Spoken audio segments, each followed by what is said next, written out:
আসেন বাবেরা সংক্ষেপ করব। আল্লাহ নবী সাহাবী হযরতে খাব্বাব রাদিয়াল্লাহু তাআলা হুজুরের কোমরের গোশত গুলো পুরে পুরে পুরে আগুনে খেয়ে নিয়েছে। পুরো কোমরের গোশত খারাপ পেলেন হয়ে গেছে। তথাপি হযরতে খাব্বাব আল্লাহ নবীকে ছাড়েনে। আরো জোরে বলুন সুবহান। এ যুবকেরা, সামান্য একটু কোনো বিপদ এলে, সামান্য একটু কোনো হুমকি এলে, সামান্য কোনো একটু ভয় দেখালে আল্লাহ রসুলকে ছেড়ে চলে যাবেন না। দুশমনকে চিনুন, মুনাফিককে চিনুন।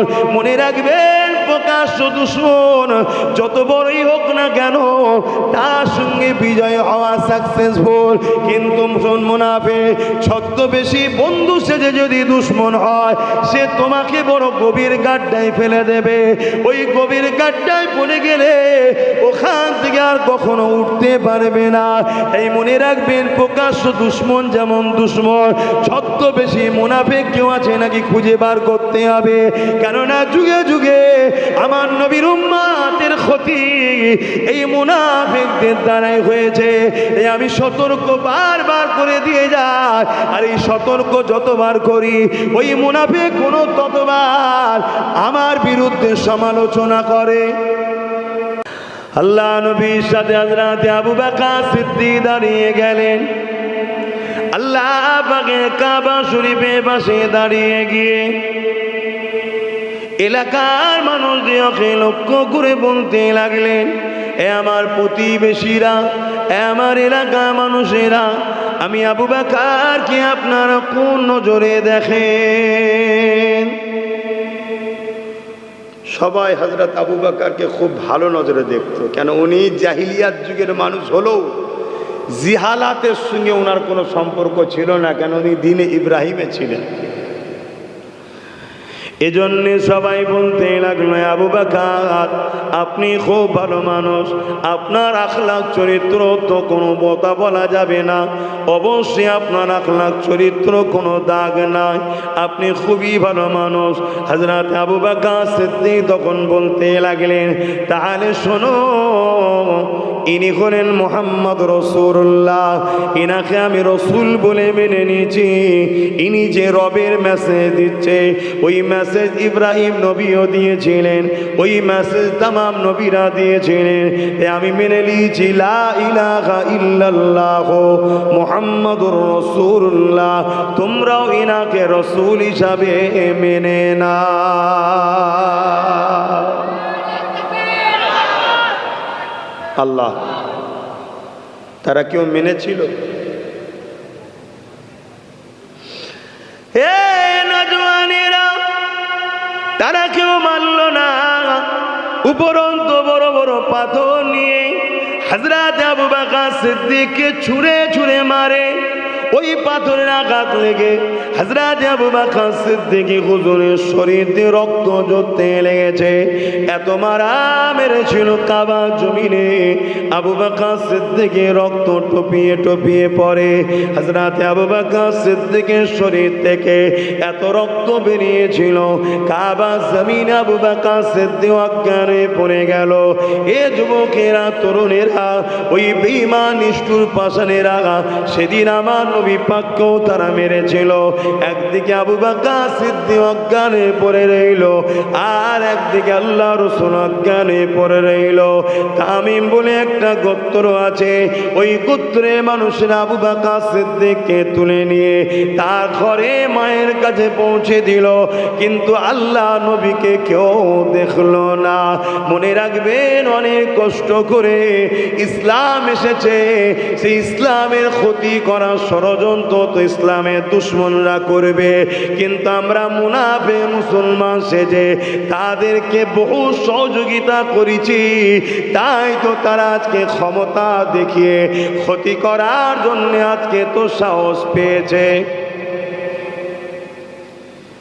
লোহার তো কাজই গাছ কাটবে, কিন্তু গাছ যদি সাথ না দেয়, লোহা কি কাটতে পারে? সে যত শক্তিশালী হোক, তার কিন্তু কাটার ক্ষমতা নাই যদি গাছ সাথ না দেয়। তো ইসলামের বিরোধী যারা, ইসলামের দুশ্মন যারা, তাদের তো লক্ষ্য ইসলামকে মিটাবে, কিন্তু তারা কোনোদিন কি মিটাতে পারে যদি মুনাফিক মুসলমান তাদের সাথ না দেয়? সাথ দিয়েছিল বলেই তো যুগে যুগে ইসলামের উপরে অনেক ঝড় ঝাপটা গেছে, এখন নতুন করে আবার ঝড় এসেছে। এ না জওয়ান তরুণেরা, এমন নবী পাকের প্রেমিকেরা, অবশ্যই ঝড় যতই উঠুক না কেন বিজয় আল্লাহ ইসলামের দিয়েছে, আগামী দিনও দেবে।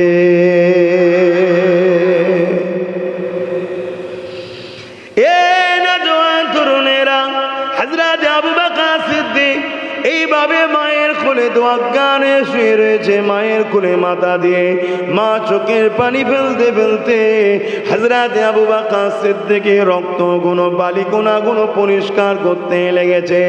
আল্লাহর হুকুম, আমার নবী পাকের দিকে কান ফিরে চোখ যখন খুলেছে, আল্লাহ নবী জবানে বলতে লেগেছে আবু বকর, কিন্তু আবু বকরের সারা শব্দ পেল না।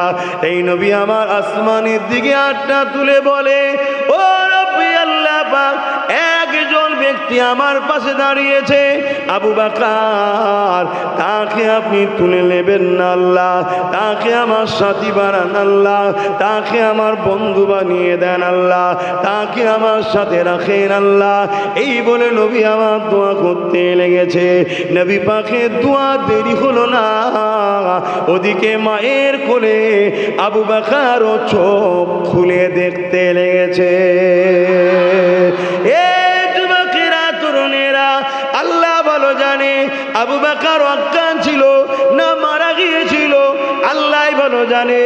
কিন্তু নবী পাকের দুয়ায় আবু বকর সিদ্দিক চোখ যখন খুলেছে, জবান দিয়ে বলতে লেগেছে, ইয়া উম্মি কাইফা আলুন নবী, আমার আম্মা জান, আমার নবী কেমন আছে? আরো জোরে বলুন সুবহান।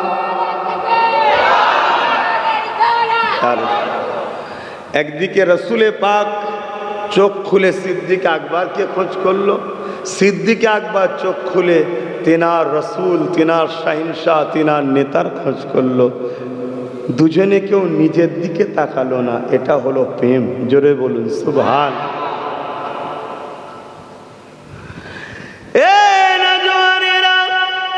আল্লাহ নবী সাহাবী হযরত আবু বকর সিদ্দিকের আম্মা জান আবু বকরের মুখে হাত দিয়ে বলতে লেগেছে, বাবা ছেলে রে, বেঈমান নিষ্ঠুর পাষাণেরা তোমাকে অনেক মেরেছে বাবা, তোমার শরীর দিয়ে অনেক রক্ত ঝরেছে বাবা, আবার তুমি সেই রাসূলুল্লাহর নাম নিচ্ছ, চতুর্দিকে বেঈমানেরা রয়েছে, যদি তোমার খবর আবার পায় তোমাকে জানে মেরে দেবে।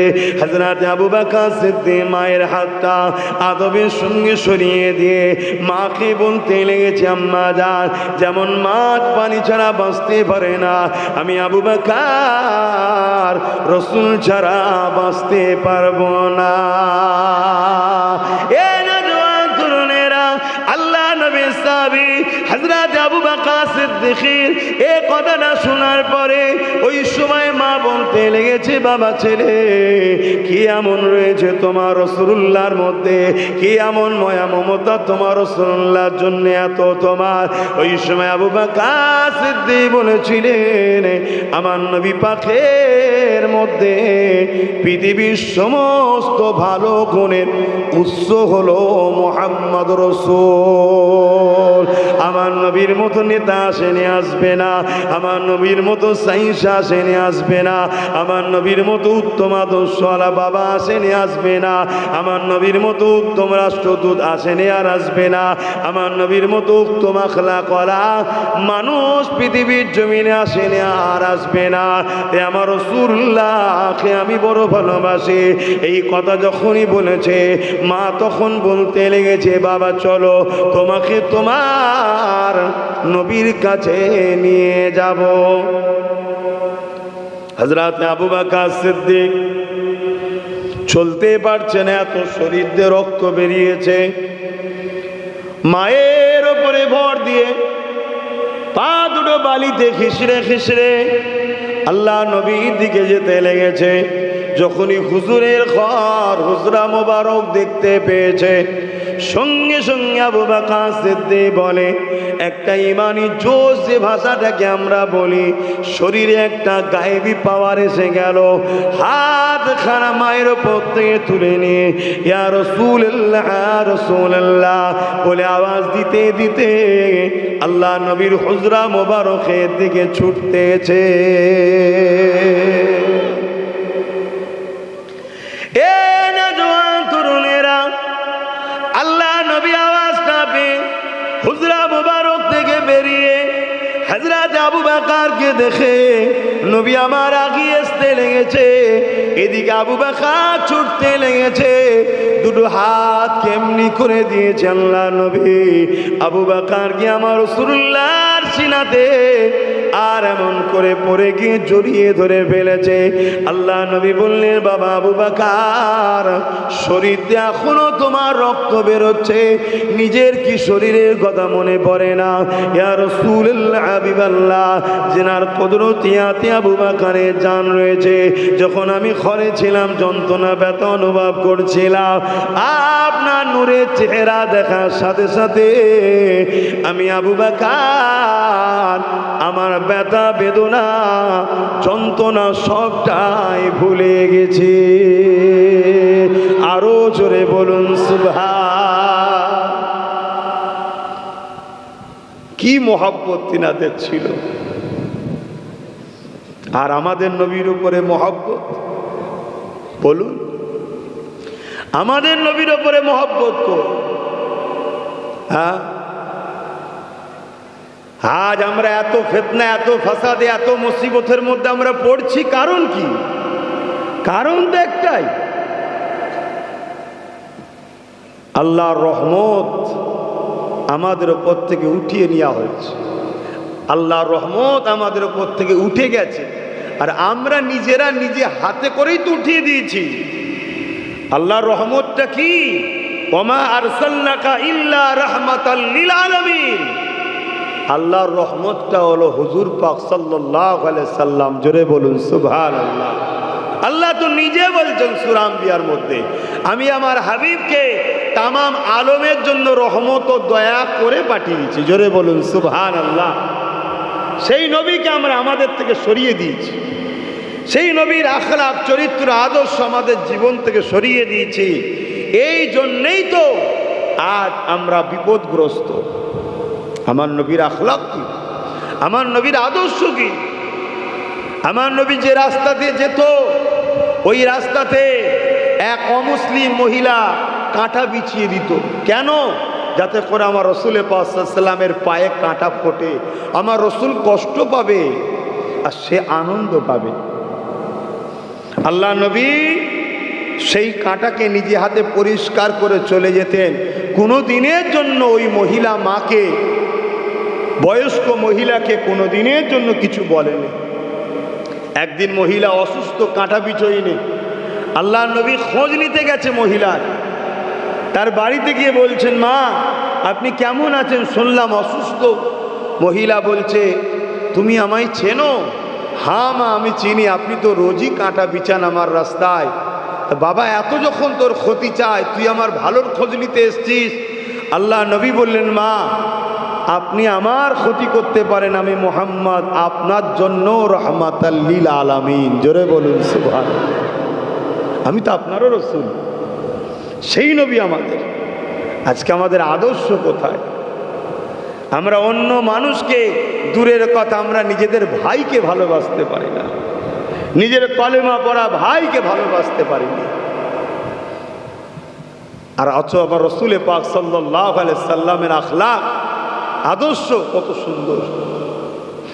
জীবনে কখনো কারোর উপরে জোর করে কথা বলেনি, জীবনও কখনো কারোর উপরে তেরে কথা বলেনি। জীবনে কখনো কারো সঙ্গে মিথ্যা কথা বলেনি, জীবনে কখনো কারো ক্ষতি করার স্বপ্ন দেখেনি, জীবনে কখনো কারো সঙ্গে ঠাট্টা আর কি বিদ্রোহ করেনি। এ যুবকেরা, তরুণীরা, বাপেরা, এরপরও মক্কার জালিম আবু জেহেল, উতবা, সাইবা তারা নিজেদের ক্ষমতাকে টিকিয়ে রাখার জন্য আমার নবী পাকের ওপরে মিথ্যা প্রচার করে, আমার নবী পাকের ওপরে জুলুম করে, আমার নবী পাককে জানে পর্যন্ত মারতে চেয়েছে। আমার নবী পাককে মাতৃভূমি মক্কা থেকে ইয়াসরিবে চলে যেতে বাধ্য করেছে। আমার নবী পাক মক্কা জমিনে চলে গেছেন। মক্কা জমিনে যাবার পরে চতুর্দিক থেকে মানুষ আমার রাসূলুল্লাহর কাছে আসতে লেগেছে। আল্লাহ নবী একটা দুটো তিনটে করে 1 লক্ষের কাছাকাছি মানুষ আমার নবী পাকের হাতে হাত দিয়ে ইমানে নূরের কালেমা পড়ে নিয়েছে।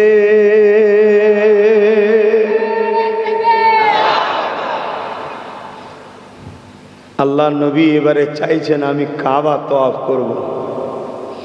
কেন আমার রাসূলকে কাবাতে আসতে দেওয়া হতো না? কত কষ্ট করেছে ভাবেন তোমার নবী। আজকে সেই নবীর উম্মত আমরা তিনার দিনের জন্য কি করছি বল, কি করছি?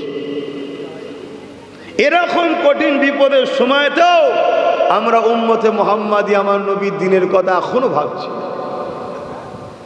ভাবছি না।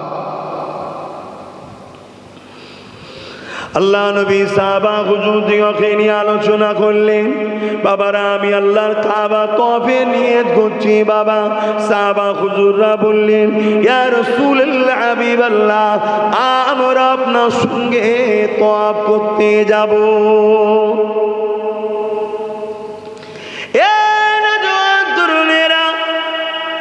এই জায়গাতে আর একটা আকীদার কথা বলি।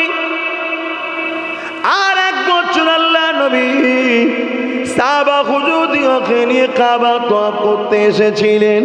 তখন সংখ্যা কম ছিল। আল্লাহ নবী হযরত উসমান গনিকে পাঠালেন মক্কার ভেতরেতে। নবী আমার মক্কার বর্ডারেতে সাহাবাদের নিয়ে দাঁড়িয়ে রইলেন। হে হযরত উসমান, আপনি মক্কা জমিনে চলে যান। মক্কা জমিনে গিয়ে মক্কার লিডার নেতা শাহ আবু জেহেল আরো যারা রয়েছে তাদেরকে যে একটু বলেন যে আমি আপনাদের ওপরে কোনো হামলা জুলুম করতে আসিনি এবং মক্কায় থাকার জন্য আসিনি। আমরা এসেছি শুধুমাত্র আল্লাহর কাবাকে তওয়াফ করব আর চলে যাব। আমার নবীকে তওয়াফ পর্যন্ত করতে দেওয়া হতো না, জানেন? আর আজকে আল্লাহ অর্থ দিয়েছে, কতবার করে চলে যাচ্ছে। যান, আমি মানা করব না। তবে আমার মনে হয় এই মুহূর্তে ঘন ঘন না গিয়ে ওই পয়সা, ওই অর্থ গরিব দুঃখী মুসলমান অসহায় এতিমদের পাশে দান করা মনে হয় আরো জরুরি হয়েছে। আমি ফতোয়া দিচ্ছি না, এটা বিবেকের কাছে প্রশ্ন করতে বলছি। এবারে হ্যাঁ, অনেক ভালোবাসার মানুষ আছে, তারা হুজুরের মহব্বতে ছোটে যাবে, কেন যাবে না? কিন্তু তারপরও আজকে যেভাবে এই মুসলিম সমাজ, এরা অনেক গরিবী, অনেক পরিবার আছে গরিব, তাদেরকে খেয়াল করা দরকার।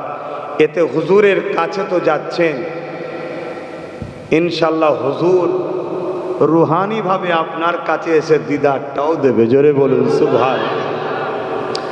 যেমন গরিবে নওয়াজ বলেছিলেন, হুজুর আমি আপনার কাছে থাকতে চাই, আমি আপনার কাছে থাকতে চাই, আমি যেতে চাই না। আল্লাহ নবী বলেছিলেন, তুমি যদি আমার কাছে থাকো আমার রওজা দেখতে পাবে, আর তুমি যদি হিন্দুস্তানে যাও আমাকে যখন চাইবে তখন আমাকে দেখতে পাবে। জোরে বলুন সুবহানাল্লাহ। তো যাক, আমি যে বিষয়টা আলোচনা করছি, হযরত ওসমান গনি হুজুর এলেন এহরাম পরে। কাবায় ঢুকলেই এহরাম পড়তে হয়, এটা ইব্রাহিম আলাইহিস সালামের সুন্নাত। ইব্রাহিম নবী পড়েছিলেন, তাই যে বিষয়ে আজকে আলোচনা নয়। হযরত ওসমান গনি যখন কাবার সামনে আসলেন, মক্কা সরদারেরা, লিডারেরা তারা আগিয়ে এসে বলেছে, এ ওসমান, কি খবর এখানে? না হুজুর পাক সাল্লাল্লাহু আলাইহি ওয়াসাল্লাম পাঠিয়েছেন তিনি বর্ডারে আছেন, আমরা শুধু তওয়াফ করব আর চলে যাব। তাই আমাকে প্রথম পাঠিয়েছে একটা চুক্তি, একটা সোলে করতে, অবগত করতে। মক্কা সর্দারেরা বলেছিল, উসমান তওয়াফ করতে দেওয়া হবে না, যখন তুমি এসে গেছো তুমি তওয়াফ করে নাও, তোমাকে ইজাজত দিচ্ছি, যখন এসে গেছো, কিন্তু তওয়াফ করতে তোমাদের রসুলকে দেওয়া হবে না। কাবা ওপরে আমার হুজুরের কে ঢুকতে দেওয়া হয়নি, এদিন ছিল না? ছিল না? কথা বলুন। তাহলে আজও যদি কেউ আমাদের মসজিদ মাদ্রাসা নিয়ে নিবে বলে, এটা কিছু নতুন বিষয় ভাই, এ তো আগে নেওয়া হয়েছে অনেকবার। এই যে মসজিদে আকসা কতবার আমাদের হাত থেকে নিয়েছে, আর যতবার আমাদের হাত থেকে ফসকেছে ততবারই আমাদের শাস্তি হিসাবে আল্লাহ ফসকেছে। আমরা খারাপ হয়ে গিয়েছিলাম, আল্লাহ তাই আমাদের হাত থেকে কেড়ে নিয়ে আমাদেরকে অপমান করেছে, শাস্তি দিয়েছে। আবার যখন আমরা ফিরে এসে ভালো হয়েছি, ইমানদার লিডার পাঠিয়েছে, তার সাহায্যে আবার মসজিদে আকসাকে আল্লাহ ফিরিয়ে দিয়েছে। জোরে বলুন সুবহানাল্লাহ। হযরত উসমান গনি হুজুর এ কথা শুনে তখন তিনি বললেন, ঠিক আছে আমি তাহলে হুজুরকে যে খবরটা দিই। তখন তারা বলছে, এসে যখন গেছো তওয়াফটা তো করে নাও। উসমান গনি বলছে, আরে জালিম, তোরা আমাদেরকে কি মনে করিস? আমরা কাবাকে ভালোবাসি, সম্মান করি, কাবার জন্য মোহাম্মদ রসুলকে ভালোবাসি না, মোহাম্মদ রসুলের জন্য কাবাকে ভালোবাসি। জোরে বলুন সুবহানাল্লাহ, আরো চিৎকার দিয়ে বলুন সুবহানাল্লাহ। হাতে রসুল যখন নাই, তওয়াফ তো করব, মোহাম্মদ রসুলকে নিয়ে করব, তাকে বাদ দিয়ে নয়। জোরে বলুন সুবহানাল্লাহ। এটা হলো সাহাবাদের ঈমান। আর আমাদের ঈমান কোথায়? সারা জীবন আমার নবীকে গাল দিল যারা, ছোট বড় কথা বলল যারা, মরা বলল, পচে গেছে বলল, শাফাত করতে পারবে না বলল, আমাদের মতো মানুষ বলল, আল্লাহর উপরে ভরসা নেই। এখন সব বলছো যা হয়েছে হয়েছে হয়েছে হয়েছে হয়েছে, সব এক হয়ে যেতে হবে। হ্যাঁ, 100% এক হতে হবে। জুজিয়াত মাসলা তোমার সঙ্গে আমার ঝগড়া থাকতেই পারে। জুজিয়াত বোঝেন? জুজিয়াত বোঝেন? ছোটখাটো বিষয়, মসজিদের বাইরে আজান দেবে না ভেতরে, কথা বুঝে আসছে? ফাতিহা শরীফ খানাকে সামনে নিয়ে করবেন না, হাঁড়িতে থাকবে, এখানে ফাতিহা হবে। সালাম দাঁড়িয়ে পড়বে না, বসে পড়বে, কথা বুঝে আসছে তো নাকি? আমিন জোরে পড়বে না, আস্তে পড়বে, এগুলো জুজিয়াত বিষয়। এক ইমামের আইনে আমিন জায়েজ আছে, 4 ইমামের মধ্যে একজন আমিন জায়েজ আছে, এগুলো কোনো আকীদার বিষয় নয়। এরকম জুজিয়াত বিষয় আমাদের সঙ্গে যাদের সমস্যা আছে, যেমন কিছু জুজিয়াত বিষয় আমার বেরেলি ভাই, দেওবন্দি ভাই, কথা বুঝে আসছে, আরও অনেক ফেরকা সিলসিলা আছে, তাদের সঙ্গে আমাদের জুজিয়াত মাসলার অনেক পার্থক্য আছে। এসব জুজিয়াতগুলো সব মিটিয়ে দিয়ে যার জুজিয়াত তার কাছে থাক, যার আমির, যার পীর, যার শায়েখ তার কাছে থাক, এগুলো সব ঐক্য হওয়া দরকার, 100% আমি সহমত। কিন্তু যাদের আকীদা আমার নবীর বিরুদ্ধে, তাদের সঙ্গে ঐক্য করে তুমি কি করতে চাইছো? হ্যাঁ, আল্লাহ সাহায্য নেবে, আল্লাহ সাহায্য। মনে রেখে দিও, কোরআনে আল্লাহ বলছেন, তোমাদের মধ্যে থেকে এমন একটা লোক, আমার রসুলকে বলছেন, হাবিব এমন একটা লোককে আমি জান্নাতে যেতে দেব না। কারা? যারা কিনা আপনার হাবিবের, আপনার আমার বন্ধু মুহাম্মদ সাল্লাল্লাহু আলাইহি ওয়াসাল্লাম আপনার দুশ্মনের সঙ্গে বন্ধুত্ব করেছে। শুনছেন তো নাকি? দুশ্মন তো জান্নাতে যাবে না, এ তো ক্লিয়ার কথা। দুশ্মনের সঙ্গে বন্ধুত্ব করেছে, এমন একটা লক্ষ্য আমি জান্নাতে ঢুকতে দেব না। হাবিব আপনার কাছে ওয়াদা করছে, আল্লাহ ওয়াদা করেছে, ওয়াদাল্লাহি হাক্কান, আল্লাহর ওয়াদা হক। আমাদেরকে বুঝে পা ফেলতে হবে না। হ্যাঁ, তারপরও বাপ, যার রুচি তার কাছে, যার ভক্তি তার কাছে, যার বিশ্বাস তার কাছে। তাহলে আমাকে আমার মতো থাকতে দেওয়ার স্বাধীনতা আছে না না? আমি আমার হুজুরকে নিয়ে থাকতে চাই, এ অধিকারটা আমার আছে না না? তুমি কাকে নিয়ে থাকবে, কার সাথে মিশবে, এটা তোমার রুচি, কিন্তু আমি আমার হুজুরকে নিয়ে থাকতে চাই। যে আমার হুজুরের নয়, সে জেলার সাহেবই হোক, তার সাথে মিশা আমার দ্বারা সম্ভব নয়। কথা মাথায় ঢুকছে না? ঢুকে? তাহলে এটা আমার রুচি, এটা আমার আকীদা। উসমান গনি হুজুরের আকীদা কি? কয়েক বছর কাবা দেখতে পায়নি, তারা কি কাবাকে ভালোবাসতো না? কিন্তু হুজুরের ওপরে নয়, কাবাকে সামনে পেয়েছে, এহরাম পড়ে আছে, মাতাবে এসে গেছে, তওয়াফ করে নিবার পারমিশনও পেয়েছে, তারপরও বলছে না, তোরা যখন আমার হুজুরকে দিস না, তোরা কি মনে করিস আমাদেরকে? কাবাকে তো ভালোবাসি, হুজুরকে নিয়ে ভালোবাসি। জোরে বলুন সুবহানাল্লাহ। আল্লাহ নবী ফিরে গেলেন, এরম কয়েক বছর হয়েছে।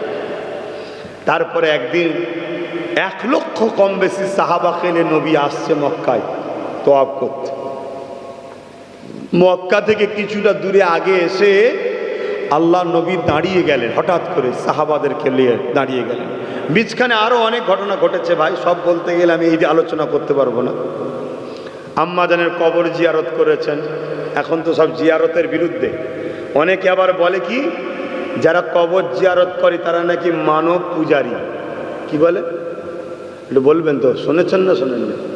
এসব শুনেছেন না শোনেননি?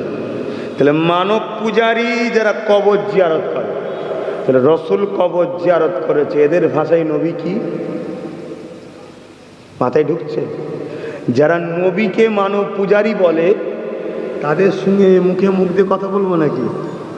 অতটা বেঁচে থাকার শখ নেই বাবা। শুনছেন?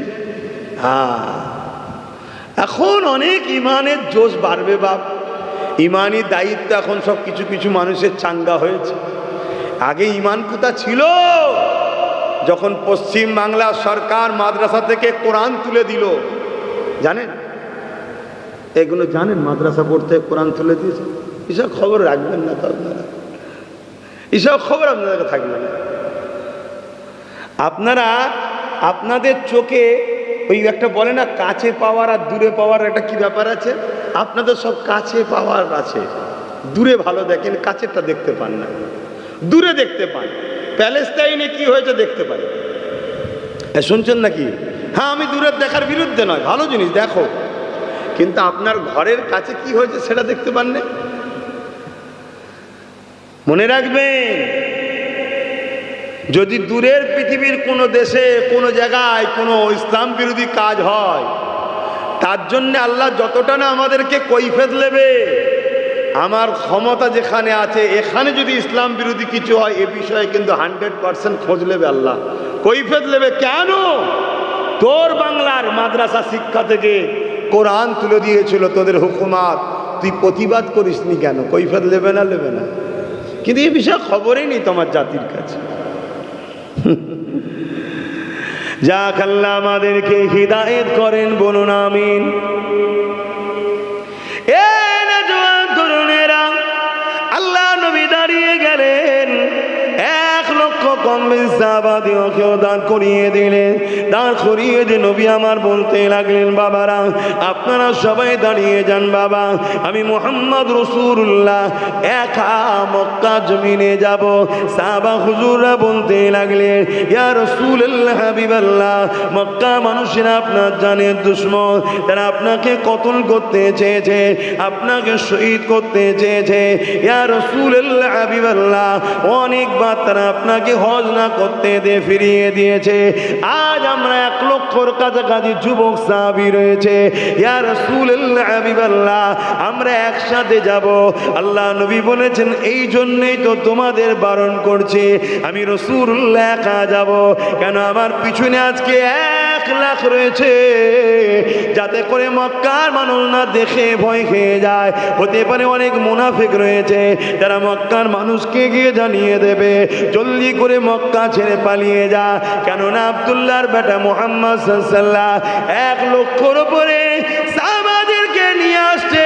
তোরা তাকে তাড়িয়ে দিয়েছিলি, তোরা তার উপরে কত অত্যাচার করেছিলি, তাকে পাহাড়ে বন্দি করেছিলি, তার উপরে কত জুলুম করেছিলি, উহুদের ময়দানে তার দান্দা মোবারক শহীদ করে দিয়েছিলি, কতদিন আর উপরে অত্যাচার করেছিলি, সব প্রতিশোধ আজকে নিয়ে নেবে। এই কোন মুনাফিক মৃত্যুকে খবরটা গিয়ে মক্কার মানুষকে শুনিয়ে দিতে পারে, তারা বড় কষ্ট পাবে। আমি রাসূলুল্লাহ রহমতের নবী, আমি আমার দুশমনকেও কষ্ট দিতে চাই না। আরো জোরে বলুন সুবহান।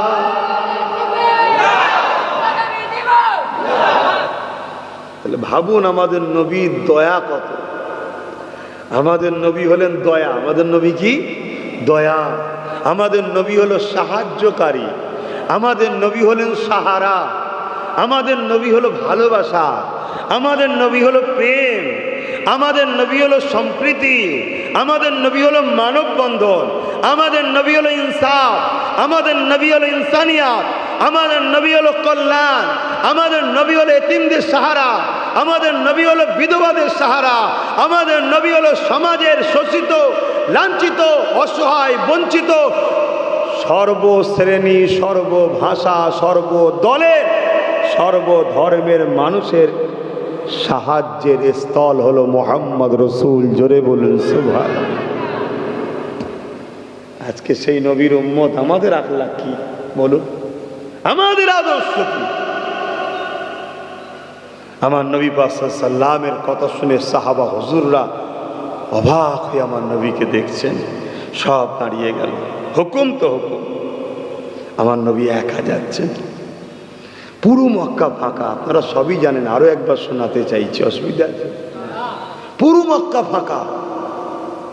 আল্লাহ নবী শিশুবেলায়, ছোটবেলায় যেসব জায়গায় ঘুরেছেন, 40 বছর যেসব এলাকায় ঘুরেছেন, সেসব এলাকা নবী ঘুরে ঘুরে ঘুরে ঘুরে দেখছে কোনো বাড়িতে কেউ নেই। ঘরে দরজা জানালা যে যেভাবে পেরেছে, মাল কেউ নিয়ে গেছে, রয়ে গেছে, সব ফাঁকা। এক বুড়ি মহিলার সঙ্গে আমার রসুলের দেখা হয়েছে। রসুল তাকে বলছেন, মা, মক্কার মানুষরা গেল কোথায়? আল্লাহ নবীর দিকে বুড়ি দেখছে আর বলছে, কে রে বাবা, তোকে এত সুন্দর দেখতে, তোর বাড়ি কোথায়? তুই তো মনে হচ্ছে আমাদের কেউ নয়, আমাদের প্রতিবেশী নয়, তোকে তো কখনো দেখিনি। আল্লাহ নবী নিজের পরিচয়কে গোপন করছে। গোপন করে বলছে, মা, আমি একজন মুসাফির। মুসাফির কাকে বলা হয়? অস্থায়ী কোনো জায়গায় যাওয়া বা থাকা। কথা বুঝে আসছে? এই দুনিয়ায় আমরা সবাই মুসাফির, এখানে কি চিরস্থায়ী নাকি? আল্লাহ নবী বললেন, মা, আমি একজন মুসাফির। এই প্রতিবেশী সব মক্কার মানুষ গেল কোথায়? মহিলা বলছে, বাবা, পালিয়েছ কেন মা? মুহাম্মদ আসছে 1 লক্ষ মানুষ নিয়ে, আমাদেরকে কতল করবে বলে। কথা কোনো শুনবেন? সব ভয়ে পালিয়েছে। আমরা মুহাম্মদকে অনেক জ্বালিয়েছি, অনেক কষ্ট দিয়েছি, আমরা তাড়িয়ে দিয়েছি। আজকে তার পিছনে লোক দাঁড়িয়েছে, সে 1 লক্ষ লোক নিয়ে আসছে মক্কার মানুষকে কতলে আম করবে বলে। আমাদেরকে খবর দিয়েছে একজন, তাই আমরা সব পালিয়ে যাচ্ছি। তো নবী যে মেসেজটা সাহাবাদের দিল, মিলল না? মিলল না? তা আজকে আমাদের সমাজেও এরকম মিথ্যা মেসেজ একদল আবু জেহেলের চালারা দিচ্ছে না, দেয়নি? মুসলমান ক্ষমতা এসে যাবে, মুসলমান দেশ দখল করে নেবে, আমাদেরকে কেটে ফেলবে, আমাদেরকে থাকতে দেবে না, বলছে না? বলেন? এ হচ্ছে আজকে সব আবু জেহেলের চালা। এই আজকে সব এরা আবু জেহেলের চালা। কেন? এরাও জানে মোহাম্মদ রসুল যদি থাকে, ইনসাফ থাকবে, ইনসানিয়াত থাকবে, মানবতা থাকবে, প্রেম থাকবে, ভাতৃত্ব থাকবে, জুলুম থাকতে পারে না, শরাব থাকতে পারে না, দুর্নীতি থাকতে পারে না, অত্যাচার থাকতে পারে না। আমরা যে মানুষকে গোলাম বানিয়ে রেখেছি, মানুষের খোদা সেজে, মানুষের প্রভু সেজে বসে আছি, মোহাম্মদের দিন যদি চারিদিকে ছড়ায়, তাহলে আমাদের এই ধর্মের ভণ্ডমির দোকান ও আমাদের এই ক্ষমতার রাজত্ব এ দুটোই চলে যাবে। এই আজকেও প্রচার চলছে মুসলমানের বিরুদ্ধে, ইসলামের বিরুদ্ধে, চলছে না? চলে। কিন্তু আমাদেরও দোষ আছে, আমরা তো দামে তালপুকুর ঘটি ডোবে নে নামে মুসলমান। আমাদের সেই আখলাক আছে নাকি? আমাদের সেই আখলাক আছে? আমরা যদি কোনো জায়গায় একটা হিন্দু মুসলমানের ঝগড়া হয় দেখি, কোনো কথা নাই, কার দোষ কার বেঠিক দেখি না, ডাইরেক্ট গিয়ে মুসলমানদের পাশে দাঁড়িয়ে হিন্দুটার মা মাসি তুলে গাল দিয়ে ফেলি, দেখা দেখি সিন নেই। এটা কি আদর্শ? তোমার তো যাওয়া দরকার। ভাই কি হয়েছে ভাই? সত্যটাকে জানো কি হয়েছে ভাই? হতে পারে তোমার মুসলিম দাবিদার ভাইটারই ভুল, অমুসলিম বেচারি তার হয়তো ভুল নয়। তাহলে তুমি এক্ষেত্রে তোমার তো ইনসাফের পক্ষে দাঁড়ানো দরকার। তোমার কাছে বেটা আগে নয়, বাপ আগে নয়, মা আগে নয়, তোমার কাছে আগে হলো সত্য ও ইনসাফ। সত্য, ইনসাফ, ইনসানিয়াতটা আগে। যে সমাজে ইনসানিয়াত থাকে না, ইনসাফ থাকে না, সত্য থাকে না, ও সমাজ ধ্বংস। আজকে বর্ডারে যারা পাহারা দিচ্ছে, অনেক মুসলমান আছে না? নাই। এখন এই পাহারাদার মুসলমানদের মধ্যে থেকে যদি কেউ মনে করে ধর আমাদের সব যত ক্ষতি করছে, আর করছে, হ্যান করছে, ত্যান করছে, চল পাকিস্তানিদের ঘরে ঢুকিয়ে দেবো, আল্লাহ নবীর হাদিস অনুযায়ী ওই মুসলমানটা গাদ্দার, ওর মাফ নেই কিয়ামতের দিনে। শুনছেন না? শোনেন না? কেন? কি জন্যে? না তোর উপরে বিশ্বাস করেছে, তুই বিশ্বাসের এহসান ফরামোশ হয়েছিস, তুই ধোঁকা দিয়েছিস। ধোঁকাবাজকে ইসলাম মাফ করে না। এর নাম হলো ইসলাম। এর নাম হলো কি? ইসলাম। আমরা সেই ইসলামকে মানি না সেই ইসলামের উপর আছি? এজন্যই তো বাপ আমরা মার খাচ্ছি, এজন্যই তো সবাই আমাদেরকে গাল দিচ্ছে, এজন্যই তো সবাই আমাদেরকে লুটছে। কিন্তু মনে রাখবেন আজও আছে কিন্তু ইনসাফের উপর লোক। এজন্যই তো বললাম দেরি হলো, বিজয় কিন্তু ইসলামেরই হবে। জোরে বলুন সুবহানাল্লাহ। কেন? চিটেগুলো উড়ে যাবার পর অরিজিনালগুলো যখন সামনে আসবে, অরিজিনালের আদর্শ দেখে আজকে যারা এসসি এসটি যাদেরকে সমাজে বলছে ভাই ভাই, মুসলমান আছে বলে ভাই ভাই, মুসলমান না থাকলে তোরা অছুত। শুনছেন না? শোনেন না? এ সমাজে ঘটছে না? ঘটনা? যাও উত্তরপ্রদেশে খবর নাও, উত্তরপ্রদেশে খবর নাও না, যোগী বাবা দেশে রাজ্যে কি হচ্ছে দেখো। ST SC, civil caste, civil টাই, আদিবাসী, দলিত, এদের ঘরের ছেলেগুলোকে স্কুলে ঢুকতে দিচ্ছে না। একটু ভিআইপি ঘোড়া করে বিয়ে করতে যাওয়ার জন্য পিটিয়ে মেরে ফেলছে। যে কুয়াতে উচ্চবর্ণ পানি খায় ওই কুয়ার পাত্রের পানি তোলার জন্য মেরে ফেলছে। ঘটছে না? ঘটনা খোঁজলাম, আমার রাজ্যেতেই হচ্ছে। এই গত পরশু দিনের খবর, পান্ডুয়ার ওখানে হিন্দু ভাইদের শিব মন্দিরে 180টা পরিবারকে ঢুকতে দেয়নি। কেন? তোরা নাকি নিচু জাত। শুনছেন না? শোনেন না? তাহলে আজ যে আপনারা এসসি এসটি সম্মান পাচ্ছেন মুসলমান আছে বলে, তার মানে আপনাদেরকে প্রয়োজন তো মোল্লাদেরকে শেষ করতে গেলে। যখন থাকবে না মোল্লা তখন দেখবেন আর আপনাদের প্রয়োজন নাই। আসুন আমার ভাইরা, আমরা সংগঠিত হই অন্যায়ের বিরুদ্ধে, সংগঠিত হই জুলুমের বিরুদ্ধে, সংগঠিত হই মিথ্যার বিরুদ্ধে, সংগঠিত হই ইনসাফ প্রতিষ্ঠিত করার জন্যে, সংগঠিত হই ইনসানিয়াতের জন্য। কার কি পছন্দ, কার কি ধর্ম, যার যার দিলের কাছে থাক না। তা আমার রসুল পাক সাল্লাল্লাহু আলাইহি সাল্লাম তিনি ওই মহিলা মাকে জিজ্ঞেস করছে, মা মোহাম্মদ আসছে 1 লক্ষ লোক নিয়ে আপনাদেরকে মারতে, এ কথা কে বলল? বাবা কেউ একজন এসে বলেছে, সর্দাররা এলান করেছে সব পালিয়ে যাও। তো মা আপনাকে কেউ নিয়ে যায় না, আপনার কোনো সন্তান নাই? ওই মহিলা বলছে, বাবা 4টে ছেলে আছে, তারা জান বাঁচানোর জন্য পালিয়ে গেছে আমায় ফেলে। আল্লাহ নবী, নূর নবী চোখ ভরা পানি নিয়ে বলছে, মারে, মনে মনে বলছে, মারে মোহাম্মদ মারতে আসে না, মায়ের পায়ের তলায় সন্তানের জান্নাত দিতে এসছে। জোরে বলুন সুবহানাল্লাহ। আমরা কোনো মাকে ফেলে দিয়ে পালাতে পারবো? এই যদি নবীর উম্মত হয় পারবে? মুনাফিকের কথা বাদ দেন, মুনাফিকের কথা বাদ দেন। নবীর উম্মত পারবে মাকে? কেন? নবী বলেছে যে মায়ের নয় সে আমার নয়। যে মাকে ভালোবাসে সে আমাকে ভালোবাসলো। যে মাকে রাজি করলো, মান রাদিয়া আনহু ওয়ালিদাহু ফালান আনহু রাদিন। মা বাপ যার উপরে রাজি আল্লাহ তার উপরে রাজি, মা বাপ যার উপরে বেজার আল্লাহ তার উপরে বেজার। এই আদর্শটা তখন ছিল না, আমার নবী তো শিখিয়েছে। জোরে বলুন সুবহানাল্লাহ। আল্লাহ নবী মহিলাকে জিজ্ঞাসা করে, মা সবাই কোথায় গিয়েছে?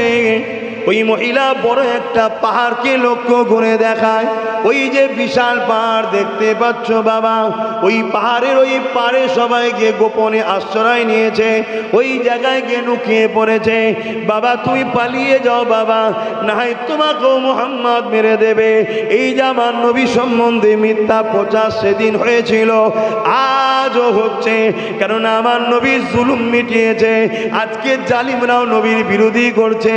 আমার নবী গরিবদের হক দিয়েছে, আজকে গরিবদেরকে যারা লোটে আমার নবীর বিরুদ্ধে প্রচার করছে। আল্লাহ নবী নারীদের অধিকার দিয়েছে, নারী জ্যান্ত পুঁতে দেওয়া হতো। আল্লাহ নবী নারীদেরকে বাঁচার স্বাধীনতা দিয়েছে। আজকে যারা নারীদেরকে ভোগের পাত্রী বানাতে চায়, নারীকে ভোগের জিনিস বানাতে চায়, তারা আমার রাসূলুল্লাহর বিরোধী করছে। এই জন্যে তো আমার ভারতের পত্রিকা খুললে প্রতিদিনই কোনো না কোনো রাজ্যে একটা করে না দুটো করে না ডজন ডজন নারীর ওপরে জুলুম হচ্ছে। কখনো মণিপুরে উলঙ্গ পুড়িয়ে দেওয়া হচ্ছে, কখনো মণিপুরে নিচজাত আদিবাসী দলিত বলে তাদের নারীগুলোকে উলঙ্গ করে রাস্তায় ঘোরানো হচ্ছে। এরকম আমার মালদা তো বাদ যায়নি, আমার মালদা তো পশ্চিম বাংলা তো উলঙ্গ করে নারীকে ঘোরানো হয়েছে। ইসলাম বলতে লেগেছে যে জায়গায় নারীদের ঘরে জুলুম করা হয়, নারীদের উপরে অত্যাচার করা হয়, ইসলাম বলতে লেগেছে জালিমদের হাত থেকে নারীদেরকে বাঁচাবার জন্য তোমরা লড়াই করো। এই লড়াইটা যদি জিত পর্যন্ত দাঁড়িয়ে যায়, তোমরা যুদ্ধ করো, পিছিয়ে যেও না, কিন্তু মায়ের জাতের ইজ্জতকে বাঁচাতে হবে। তাহলে ইসলাম ভালো না খারাপ? যদি প্রয়োজন হয় মায়ের জাতকে বাঁচাবার জন্য যুদ্ধ হয়ে গেছে, পিছিয়ে যাও না, মায়ের জাতের ইজ্জত বাঁচাবার জন্য যুদ্ধ করো। ওই যুদ্ধ যদি মারা যাও শহীদের দরজা পাবে। জোরে বলুন সুবহানাল্লাহ। আজকে সেই সমাজে যারা নারীদেরকে অপমানিত করে, যারা তিলোত্তমা মতো বোনের মতো বোনকে তাদের আসামিদেরকে বাঁচাবার জন্য উকিল লাগায়, আর যাদের কি বলে ইডি সিবিআই তিলোত্তমার বিচার ঠিকভাবে না দিয়ে সেটিংয়ের কারবার করে, তারা কখনোই চাইবে না ইসলাম আগিয়ে আসুক। শুনছেন তো নাকি? একদম ওপেন কথা। বা পছন্দ হচ্ছে কি হচ্ছে না ওটা আমার জানারও প্রয়োজন নেই। মা যেখানে কাঁদে, মায়ের জাত যেখানে লাঞ্ছিত হয়, অপমানিত হয়, পদদলিত হয়, যেখানে তাদের উপরে অত্যাচার হয়, শারীরিক নির্যাতন হয়, মনে রাখতে হবে ওই সমাজ কখনো সভ্য সমাজ নয়। সভ্য সুরাতেও সমাজ পশুর সমাজ তৈরি হয়ে গেছে।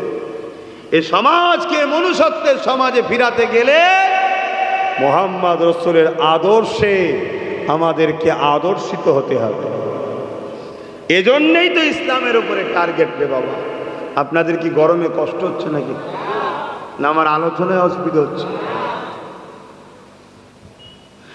বাবেরা নওজওয়ানের আল্লাহ নবী মহিলাকে বললেন, মা আপনি যদি আমাকে সন্তান বলে মানেন, তাহলে আমি আপনার এই পুটলিটাকে বয়ে নিয়ে আপনার সন্তানদের কাছে আপনার গন্তব্যে পৌঁছে দেব।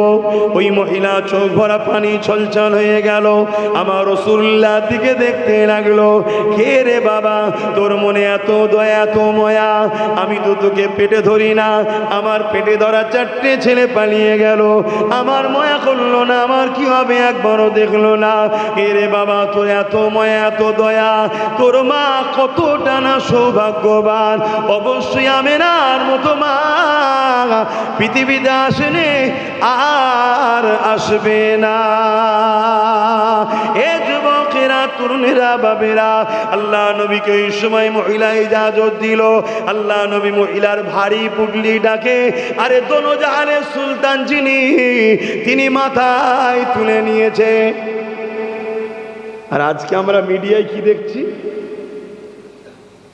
একই দলের লোক একসাথেই রাজনীতি করে, দেখেছেন?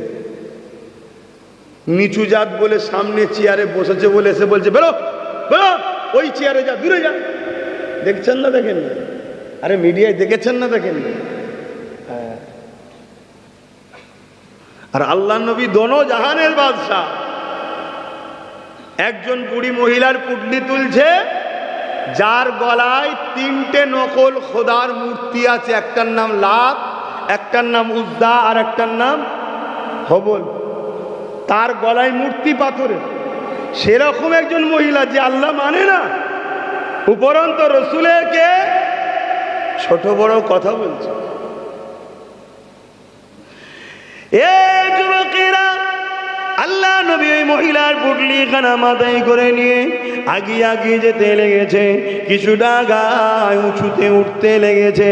বয়স্ক মানুষ যারা হয় তারা তো সবাই দুর্বল হয়ে যায়, তাই কিছুটা যাওয়ার পরে আবার সে বসে পড়েছে। আল্লাহ নবী ওই পুটলি খানা নিয়ে দাঁড়িয়ে আছে। ওই মহিলা বলতে লেগেছে, বাবা ছেলে বড় কষ্ট হচ্ছে তোমার, পুটলি খানা একটু নামিয়ে বসো না বাবা। আল্লাহ নবী বলছেন, না মা, অসুবিধা হয় না, আপনি একটু রেস্ট নিয়ে নেন, যখন আপনি আগাতে চাইবেন আবার আমি আগাবো। এই যুবকেরা, তরুণেরা, বাবেরা, আল্লাহ নবী দাঁড়িয়ে রইল। ওই মহিলা বিড়বিড় করে ঠোঁট দিয়ে আর এমন করে বলতে লেগেছে, মুহাম্মদ ধ্বংস হয়ে যাক, মুহাম্মাদের হাত পা ধ্বংস হয়ে যাক, মুহাম্মাদের ওপরে শাস্তি হোক, মুহাম্মাদের এমন করে পা ধ্বংস হয়ে যাক। আল্লাহ নবীকে ছোট বড় গালিগালাজ করতে লেগেছে। নবী আমার মনে মনে করে দুঃখ করে কাঁদতে লেগেছে, চোখের পানিকে কন্ট্রোল করতে লেগেছে। আহারে আমি কি মহিলাটাকে কষ্ট দিলাম নাকি? এ যুবকেরা, তরুণেরা, বাপেরা, আবার কিছুটা পর মহিলা উঠে হাঁটে। আমার নবী পাক আবার পিছু পিছু যায়, আবার বসে, নবী দাঁড়িয়ে থাকে, আবার মহিলা আমার নবীকে গাল দেয়। এ যুবকেরা, তরুণেরা, বাপেরা, আজকে অনেক যুব সমাজ আছে, অনেক বাপ মা আছে বিভিন্ন ধর্মের, আমার নবীকে গালিগালাজ করে, আমার মসজিদকে ভাঙতে চায়, আমার মাদ্রাসাকে ভাঙতে চায়, আমার মসজিদের সামনে তারা নাচানাচি করে। এর কারণটা হলো একটা, যেমন এই মহিলাটাকে তৎকালীন নেতা বুঝির উদ্বারা ভুল বুঝিয়েছিল, আজকে নেতারাও এই সকল মা বোন বাপ ভাইদের ঘরে ভুল বুঝিয়েছে। তাদেরকে বুঝিয়েছে ইসলাম মানে সন্ত্রাস, ইসলাম মানে আতঙ্কবাদী, ইসলাম মানে জিহাদি, ইসলাম মানে খুনি, ইসলাম মানে কতল করে। জিহাদের মানে ভুল বুঝিয়েছে, তাদেরকে মেরে দিতে হবে, তারা যদি থাকে আমাদেরকে বাঁচতে দেবে না। এই জন্যেই তো তারা আমাদেরকে এখনো গালিগালাজ করে, ইসলামকে ছোট বড় কথা বলে। এ যুবকেরা, তাই তোমাকে আমাকে রসুলের আখলাকে জীবন করতে হবে, আমার নবীর দেখানো আদর্শে চলতে হবে। আল্লাহ নবীর রাস্তা দিয়ে যখন যেতেন, ওই রাস্তায় যদি কোনো পথচারী মানুষের কষ্ট দিবার এমন কোনো পাথর বা এমন কোনো ইট, এমন কোনো কাঁটা পড়ে থাকতো যেটা মানুষের কষ্ট হবে, সেই নোংরা কাঁটা কোনো যেটা মানুষের কষ্ট হবে, সেগুলোকে তুলে নবী সাইডে ফেলে দিত। এটা ছিল আমার নবীর আদর্শ। কিন্তু আজকে আমরা মুসলমান সেই নবীর আদর্শ থেকে অনেকটা দূরে সরে যাওয়ার জন্য এই জন্যে আজকে ক্ষতিগ্রস্ত হয়েছে। এ যুবকেরা, তরুণেরা, বাপেরা, আল্লাহ নবী এইভাবে আগিয়ে আগিয়ে যায়, পুরী রেসলায় আর আগিয়ে যায়, মহিলা রেসলায় আগিয়ে যায়, ওই বয়স্ক মাটা রেসলায় আগিয়ে যায়। ঠিক এমন একটা সময় হয়েছে, ওই পাহাড়ের চূড়া জায়গাতে এবারে মহিলাটা উঠবে, বয়স্ক মাটা উঠবে। আল্লাহ নবী এবারে একটু দূরত্ব করেছে, নিজেকে একটু রুকে দাঁড়িয়ে গেছে। ওই মহিলা আস্তে আস্তে মাটা আগে উঠতে লেগেছে। যখনই মহিলার মুখটা ওই পাহাড়ের গুহার মধ্যে বা পাহাড়ের গায়ে যারা ছিল তারা যখনই দেখতে পেয়েছে, তারা তখন চিৎকার দিয়ে বলতে লেগেছে, আমাদের সেই বয়স্ক মহিলাটা আসছে, দেখো আমরা মনে করেছিলাম মুহাম্মদ হয়তো তাকে কতল করে দিয়েছে। না, সে আসতে আসতে এই কথা শুনে তার ছেলেগুলো ছুটে ছুটে আসে, মা মা বলে ডাকতে লেগেছে।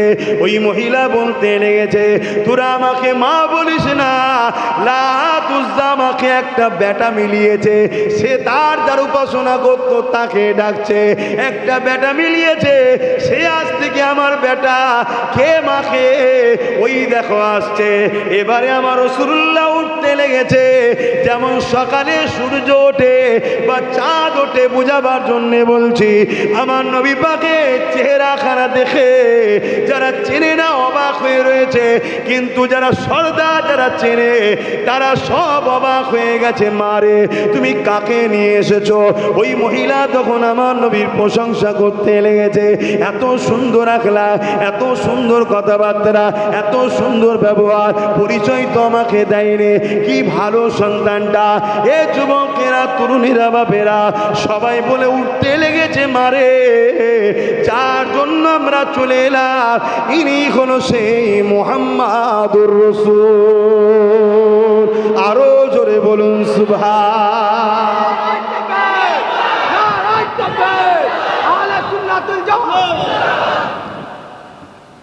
মহিলার চোখের পানি বেরোতে শুরু হয়েছে। কেন? এটাই মুহাম্মদ যাকে আমি গাল দিলাম, কত কি বললাম, একটা বারো কষ্ট দেখায়নি। মহিলা বলছে, তোমরা ঠিক বলছো? হ্যাঁ। তখন মহিলা বলছে, যদি এটাই মুহাম্মদ হয় তাহলে তোমাদের কথা মিথ্যা ছিল। ইনার মতো মানুষ হতে পারে না, ইনার মতো আখলাক হতে পারে না, অবশ্যই ইনি মহামানব, ইনাকে আমি মেনে নিলাম। জোরে বলুন সুবহানাল্লাহ।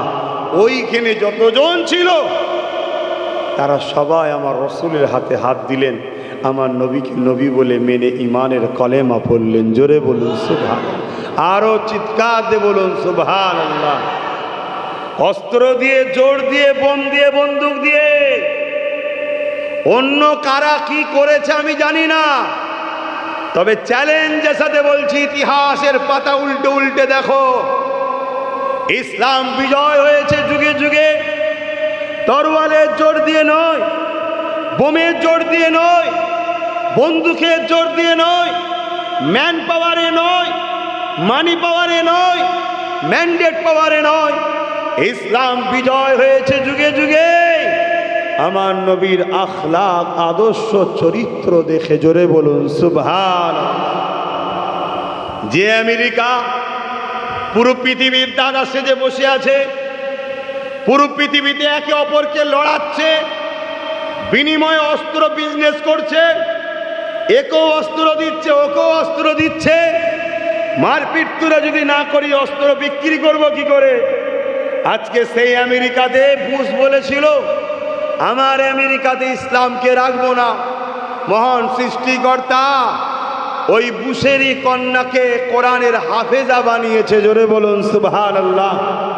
যে আমেরিকা ও ইউরোপ দুনিয়া সভ্যতার নামে অসভ্যতা, সভ্যতার নামে উলঙ্গপতা, সভ্যতার নামে বিহায়া অসভ্যতা পুরো পৃথিবীতে ক্ষমতা চালিয়ে যাচ্ছে, সেই আমেরিকাতে নীরবে নীরবে নীরবে আমেরিকার যুবক যুবতীরা 20-25-30 যুবক যুবতীরা দলে দলে দলে দলে ইসলাম কবুল করছে, মোহাম্মদ রসুলের দিবানা হয়ে যাচ্ছে। জোরে বলুন সুবহানাল্লাহ। তাদের রিপোর্ট তারা বার করেছে, আমি নয়। যে আগামী 40-45-এর মধ্যে, 2040-45-এর মধ্যে আমেরিকা হবে সংখ্যাগরিষ্ঠ, ইউরোপ হবে সংখ্যাগরিষ্ঠ ইসলামের অনুসারী। জোরে বলুন সুবহানাল্লাহ। কে তাদের উপরে অস্ত্র ধরেছে? কে তাদের উপরে জুলুম করছে? সরকার তো ডোনাল্ড ট্রাম্প রয়েছে, বুশ রয়েছিল, তারা তো চেয়েছিল ইসলাম বুঝবে। আমরা তো কখনো অস্ত্র ধরিনি, আমরা তো কাউকে অস্ত্র দিয়ে কোনো জোর করে স্লোগান দিয়াইনি, আমরা তো কারো উপরে কোনো ধর্মের স্থান ভেঙে নিজের জায়গা করে নিইনি। বাবরি মসজিদ 500 বছর পরও সুপ্রিম কোর্ট বলতে বাধ্য হয়েছে বাবরি মসজিদ যেখানে ছিল অন্য কোন ধর্মের স্থানের খাঁচা সেখানে ছিল না।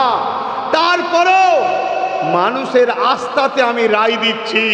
যেদিন মানুষের আস্থায় সুপ্রিম কোর্ট রায় দিয়েছিল সেদিন থেকেই ভারতবর্ষের খাঁচা, ভারতবর্ষের পিলারগুলো সেদিন থেকেই কিন্তু লড়ে গেছে, সেদিন থেকেই দেশ ভুল পথে চলা শুরু হয়েছে। কথা বুঝছেন না? বোঝেন? একটা কেউ প্রমাণ দিতে পারবে না কোন জায়গায় এমন হয়েছে যে কেউ জোর করে অন্য কোন ধর্মের স্থানকে দখল করে ইসলামের কর্মকাণ্ড সেখানে শুরু করেছে, বলতে পারবে না। কিন্তু আমি প্রমাণ দিচ্ছি আপনাকে। স্পেনে চলে যান, 750 বছর মুসলমান রাজত্ব করেছিল। কত বছর? 750 বছর রাজত্ব করেছিল। এই 750 বছরের রাজত্বে পরেতে একদিন ওই স্পেনে মুনাফেক মুসলমানদের চক্রান্তের শিকার হয়ে, সেই মুনাফেক মুসলমান, শোনো মাথায় ঢুকিয়ে লাও, তোমাদের আগামী দিনে হালত চলেছে। 750 বছর রাজত্ব করার পর মুনাফেক মুসলমানদের চক্রান্তে পড়ে ওই স্পেনের মুসলমান তারা ধ্বংসের সম্মুখীন হয়ে গেল। এই যে 1 এপ্রিল বলে, এপ্রিল ফুল বলো তো নাকি? অ্যাকচুয়ালি এপ্রিল ফুল কি আমরা জানি? আমরা মুসলমান ঘরের লাখ লাখ ছেলে এপ্রিল ফুল বানাচ্ছি। আরে এপ্রিল ফুলটা কি? এই দিনেতে বোকা বানিয়ে কয়েক কোটি মুসলিম বাপ মা ভাই বোনকে গণহত্যা করেছিল খ্রিস্টানেরা, স্পেনের মানুষেরা। এই যে বোকা বানিয়ে করেছে, এজন্য বলে এপ্রিল ফুল, বোকা বানানোর ফুল। আমরা মুসলমান সেই দিনকে উদযাপন করি। এ নিয়ে আমাদের সজাগ করাবার জন্য উলামাদের মুখে কথা নাই। কথা বুঝছে? খুব ভালো করে বুঝুন। স্পেনে কি হয়েছিল? স্পেনকে দখল করার জন্য খ্রিস্টান সম্প্রদায়ের একদল মানুষ মুসলিম মুনাফিকদের ঘরে অর্থ অস্ত্র সাহায্য করলো। তারা অর্থের জোরে অস্ত্রের জোরে আস্তে আস্তে মুসলিমদের, ভালো মুসলমানদের হাত থেকে রাজ ক্ষমতাকে কাটতে কাটতে কাটতে কাটতে কাটতে তারা সব বিভিন্ন জায়গায় বসে গেল। আমার কথায় অসুবিধা হচ্ছে? একটু আপনাদেরকে ইতিহাসটা শোনাই, শোনা জানা দরকার আছে তো নাকি? আরে কমিটি কই? কমিটি আছে তো নাকি? কমিটি কই? হ্যাঁ বল না বাবা, অসুবিধা হচ্ছে নাকি? তোরা তো এখন সব কুটুমও হয়ে গেছিস সব, একটু ওই জন্য বুঝে বুঝে কথা বলতে হচ্ছে। কি করা যাবে, নসিবের ব্যাপার সব। তো ভাই আমার শুনছেন তো নাকি? কি বলে? স্পেনকে অস্ত্র দিয়েছে আর অর্থ দিয়েছে কাদেরকে? মুনাফিক মুসলমান। তাদের হাতে আস্তে আস্তে আস্তে আস্তে, শুনছেন তো নাকি, আস্তে আস্তে সব পাওয়ার দখল করাচ্ছে। ভালো ভালো মুসলমানদের ঘরে হারিয়ে হারিয়ে হারিয়ে, যেমন দেখলেন না বোম্বাই একটা ভাই এক ডাক দিয়েছিল গুস্তাগে রসুলের বিরুদ্ধে। দাড়িওয়ালা টুপিওয়ালারা যা করতে পারেন, মোল্লা মৌলভী সাহেবরা যা করতে পারেন, একটা সাধারণ রিপোর্টার ছেলে একটা ডাক দিয়েছিল, কয়েক লক্ষ লোককে জড়ো করেছিল। তাকে হারাবার জন্য দাড়িওয়ালা টুপিওয়ালা পাগড়িওয়ালা সবাই মিলে লাগলো তার বিরুদ্ধে 75টার উপরে ক্যান্ডিডেট দিয়েছিল। এ জাতের মধ্যে একটা বড় অংশ গাদ্দার আছে, আর এই গাদ্দারদের জন্য আমরা বারবার মরছি। বাপ ও বাইরে কে কি করছে সব ভুলে যাও, আগে গাদ্দার বাঁচো। প্রকাশ্য দুশ্মন যত বড়ই থাকুক না কেন, তোমার সিনার পাওয়ারের কাছে কেউ মোকাবেলা করতে পারবে না। জোরে বলুন সুবহানাল্লাহ। তার চাক্ষুষ তো প্রমাণ দিলাম। কথা মাথায় ঢুকছে না? ঢোকে না? হ্যাঁ। তো ভাইয়েরা আমার, ওইভাবে ভালো ভালো লোকগুলোকে হারিয়ে হারিয়ে 2 নম্বর মুসলমানগুলো সব ক্ষমতার জায়গায় চলে গেল। তারা ভেতরে ভেতরে ভেতরে ভেতরে আস্তে আস্তে খ্রিস্টানদের ঘরে ঢুকাতে লাগলো। একটা জায়গায় এমন হলো, এবারে গণহত্যা শুরু করলো মুসলমানদের। তখন মুসলমানদের হয়ে বলার কেউ আর রইল না, কেন ভালো লোক যারা পাওয়ারে তো নাই, তারা সব 2 নম্বর লোক পাওয়ারে, যাকে বসানো তাদের কথা বসছে চুরাই। শুনছেন তো নাকি? আজ যেমন 2টো মুসলমান আমার বাংলায় কি বলল, কি বলল? আমিও তো 2জনকে মুসলমানই মনে করি না, কিন্তু সমাজ তো মুসলমানই বলে। আমি অনেক আগে থেকেই মুসলমান মনে করি না, কিন্তু আমি কেন মনে করি না? কোরআন ওদের ঘরে বলছে মুসলমান নয়। বসুক আমার সামনে, প্রমাণ করে দেবো। কোরআন বলছে মুসলমান না। কোরআন ওদের সম্বন্ধে কি বলেছে? সূরা বাকারায়, এরা মুনাফিক, এরা মুসলমানের কাছে যখন থাকে মুসলমান সেজে, আর নীরবে যখন ইসলামের দুশ্মনদের সঙ্গে বসে তখন বলে আমরা তো মুসলমানদের ঘরে শুধুমাত্র বোকা বানাচ্ছি। সূরা বাকারা বলছে আল্লাহ। যাক, তো সেই জায়গায় তখন মুসলমান এবারে মার খেতে শুরু করলো, কিন্তু ডিফেন্সও করতে হবে। এই কত মারবে, ডিফেন্স করছে, পাচ্ছে না। তারপরও তখন একজন মহিলা রানী, শুনছেন তো নাকি, সে স্পেনের তৎকালীন সময় খ্রিস্টান যে সম্রাট ছিল তাকে পরামর্শ দিল যে আমাকে দায়িত্ব দেওয়া হোক, আমি এই মুসলমানদের ঘরে ঠিক ঠকিয়ে এদেরকে শেষ করে দেবো। কথা কিছু বুঝছেন? স্পেনের বাদশাহ হুকুমত তাকে দিল দায়িত্ব। সে কি করলো? মুনাফিক উলামাদের ঘরের সাথে করে ঘোষণা দিল কি, মসজিদের মধ্যে যারা ঢুকে যাবে তাদেরকে হত্যা করা হবে না। মসজিদের মধ্যে যারা আশ্রয় নেবে তাদেরকে হত্যা করা হবে না। মুনাফিক ওই সময়ে যারা বক্তা মৌলী সাহেব ছিল, ইমাম ছিল, তারা ঘোষণা করে দিল মসজিদে ঢুকে যাও, আর যারা চাও জাহাজ রেডি করে দিচ্ছি, জাহাজে উঠে যাও, ভিন্ন দেশে চলে যাও। এই ঘোষণা হয়ে গেল, মসজিদে ঢুকে গেল, আর নারী ও শিশুরা জাহাজে উঠল যে কমসে এখন চলে যা, এখানে আমরা ঠিক হওয়ার পরে তোদেরকে নিয়ে আসবো। নারী ও বাচ্চারা বড় দুর্বল জিনিস না, কথা মতো ঠিক সব মেনে নিল। জাহাজ যেতে লেগেছে আর মসজিদে সবাই আশ্রয় নিয়েছে। মসজিদকে তালা মেরে দিয়ে এই 1 এপ্রিল আগুন ধরিয়ে দিয়ে লক্ষ কোটি মুসলমানকে স্পেনে পুড়িয়ে মেরেছিল এই মহিলা। বুদ্ধিতে মুনাফিক উলামাদের সহযোগিতা নিয়ে। আর যারা ওই জাহাজে গেল, ওদের জাহাজে ফুটো করা ছিল, বীজ কিছুটা যাবার পর আস্তে আস্তে পানি বাড়তে বাড়তে সমস্ত বাচ্চা মহিলারা জাহাজে ডুবে পানিতে মারা গেল। এই হলো 1 এপ্রিল।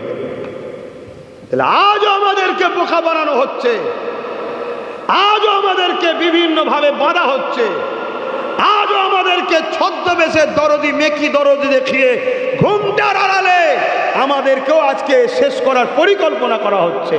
তাই আব্বাস সিদ্দিকী 10 বছর ধরে চিল্লাচ্ছে, কাউকে মারার জন্য নয়, মা বোন বেটিদের ইজ্জত বাঁচাবার জন্য তোমরা জাগো। কিন্তু এ জাতির বড় অংশ 10 বছর ধরে আমার গালিগালাজ করে আসছে, 10 বছর ধরে সমালোচনা করে আসছে। কথা বলছি ভুল না ঠিক? আজকে যখন আমি চুপ আছি তখনও আজকে সমালোচনা আবার শুনতে হচ্ছে। তাহলে ভাবুন, ভাবুন, কেন জানে ওকে যেমন হোক করেও জড়াতে হবে, ওকে বাইরে রাখলে হবে না। তোদের সাথে নিয়ে এলে, তোদের সাথে নিয়ে এলে, ওকে জড়িয়ে এলে, ওকে জড়িয়ে এলে। আর আমিও বলছি, একা যখন চলা শুরু করেছি, 10টা বছর যখন আল্লাহ রসুল ছিল, এ জিন্দেগিটাই বেছে নিয়েছি, যতদিন বাঁচবো একাই চলবো।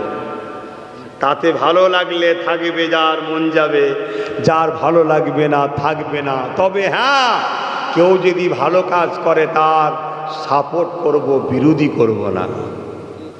কথা মাথায় ঢুকছে? এবার যাওয়া না যাওয়া সেটা আলাদা ব্যাপার ভাই, কি সেটা আলাদা ব্যাপার, কিন্তু বিরোধী করব না। কেন? ভালো কাজকে সাপোর্ট করতে হবে, এটা দায়িত্ব। বাপেরা আসেন, মন খারাপ করার কিছু নাই। আল্লাহ পাক আছেন এখনো। সেই স্পেনে আবার মসজিদ উদ্বোধন হচ্ছে, সেই স্পেনে আবার আজান হচ্ছে, সেই স্পেনের মানুষ আবার ইসলামকে কবুল করছে। মনে রাখবেন, মুসলমানকে মারা সহজ, ইসলামকে মিটিয়ে দেওয়া সহজ নয়। এ যুবকেরা, তরুণীরা, বাপেরা, কারণ ইসলাম এমন একটা আলোর নাম, অন্ধকারকে কাটাবার আলো, অন্যায়কে মিটিয়ে দিবার আলো, অসহায়কে আশ্রয় দিবার আলো, ক্ষুধার্তকে খানা দিবার নাম ইসলাম। এই জন্য ইসলামকে মিটানো কখনো সম্ভব নয়। এ যুবকেরা, তরুণেরা, বাপেরা, আমার নবী পাক কতটা কষ্ট করে ইসলামকে তোমার আমার কাছে দিয়ে গেছে। আজকে সেই ইসলামকে মজবুত করে যদি না ধরি, আল্লাহর কাছে জবাবটা দিতে হবে। এই সাহাবা হুজুরদের ঘরে দেখো আমার নবী পাককে কিভাবে মহব্বত করেছে, আমার নবী পাককে কিভাবে পিয়ার করেছে। এ যুবকেরা, তরুণেরা, আখরি জমানা আল্লাহ নবী জানিয়ে দিলে হাতের তালুতে আগুন রাখার থেকে ঈমান বাঁচানো বেশি কষ্ট হবে। কেন নবী কথা বলেছে, এই বিষয়ে একটা উদাহরণ দিচ্ছি, আপনারা বুঝতে পেরে যাবেন। হযরত আবু বকর সিদ্দিক আমার নবীর হাতে হাত দিয়ে দ্বীনে মুহাম্মাদির মধ্যে এলো। আব্দুল্লাহ ইবনে উবাই আমার নবীর হাতে হাত দিল, দ্বীনে মুহাম্মাদির মধ্যে আসলো। এই যুবকেরা, তরুণেরা, আবু বকর সিদ্দিক নবীকে ইক্তেদা করে নামাজ পড়ে, আব্দুল্লাহ ইবনে উবাইও নামাজ পড়ে।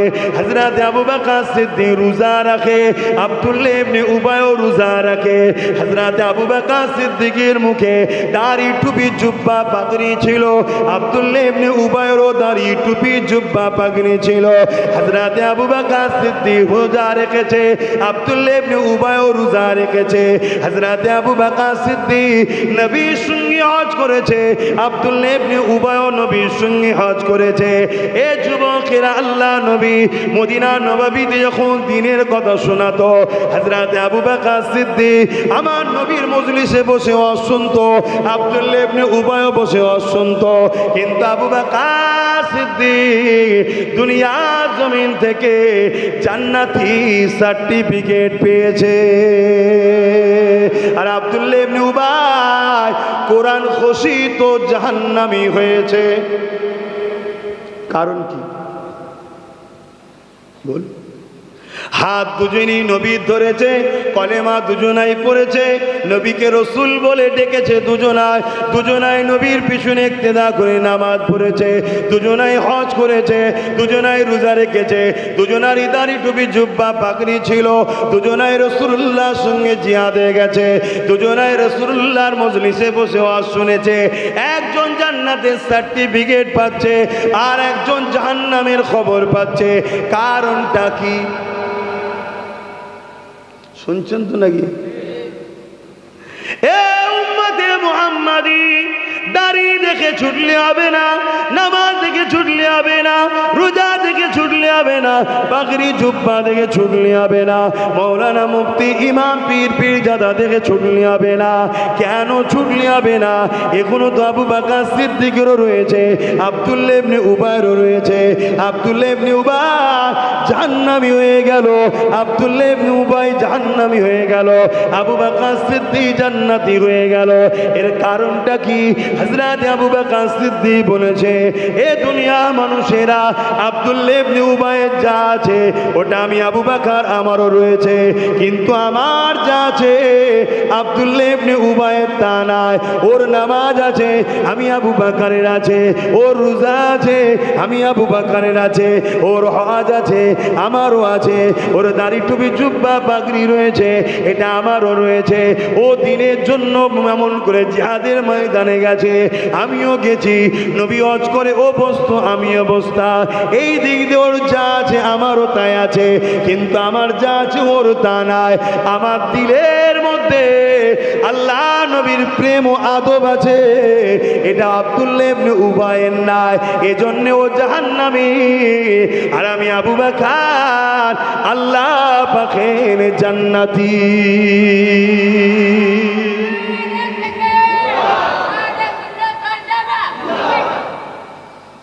বুঝতে পারছেন তো নাকি?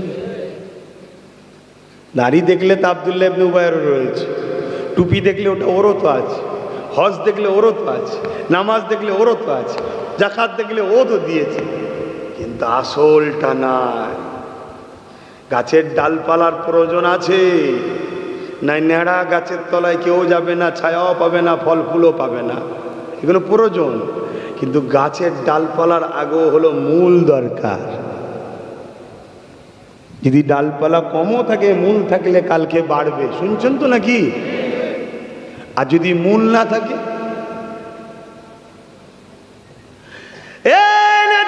তরুণেরা তাই বলে দিয়ে যায়, আব্দুল্লাহ ইবনে উবাইকে দেখে শিক্ষা নেন, আর আবু বকর সিদ্দিককে দেখো শিক্ষা নেন।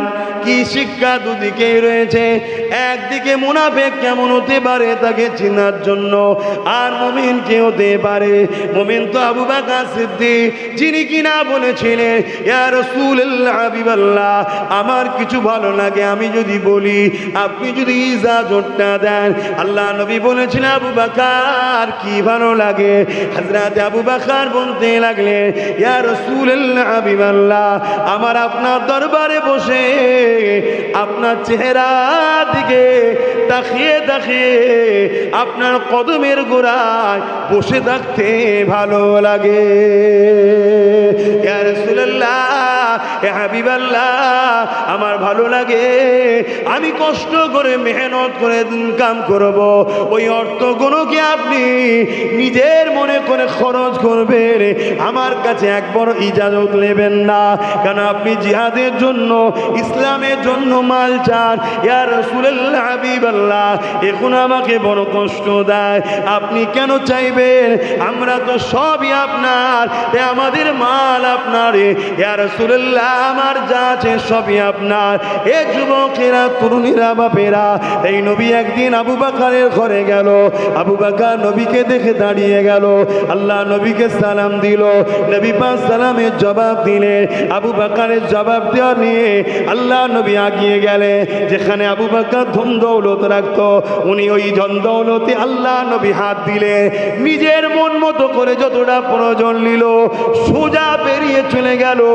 একবারও বলল না, আবু বকর রে, টাকাটা তোমার, অর্থটা তোমার, ডলারটা তোমার, কি মুদ্রা রিয়ালটা তোমার, একবারও জিজ্ঞাসা করলো না, বেরিয়ে চলে গেল। কিছুক্ষণ পরে এসে আল্লাহ নবী মুচকি হেসে বলেছিল, আবু বকর, তোমার দোয়া আল্লাহ কবুল করে নিয়েছে। আম্মা জান আয়েশা সিদ্দিকা রাদিয়াল্লাহু তাআলা আনহা বলেন, আমি আমার আব্বাকে নামাজের মুসাল্লায় বসে কাঁদতে দেখতাম, আর জবান দিয়ে বলতো, আল্লাহ কোরআনের আয়াত নাজিল করে দেন। কি আয়াতটা হবে? এই রকম আয়াত হবে, হে মুমিন মুমিনারা, হে ঈমানদারেরা, তোমাদের ধন দৌলত তোমাদের নয়, ওটা মুহাম্মদ রাসূলুল্লাহ, যখন খুশি নেবে খরচ করবে, তোমাদের পারমিশন লাগবে না। হে আল্লাহ, এই রকম আয়াত আপনি নাজিল করে দেন। এই বলে সিদ্দিক আকবর দোয়া চাইতে, আল্লাহ নবী বললেন, আবু বকর, তোমার দোয়া আল্লাহ কবুল করে নিয়েছে।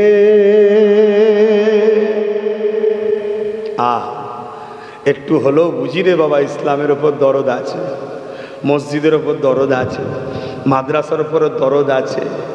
তাই হাজার হাজার জলসা কেটে যাওয়ার পরও একদম দাঁড়িয়ে আছি মজবুত হয়ে, শুনছেন তো? হ্যাঁ।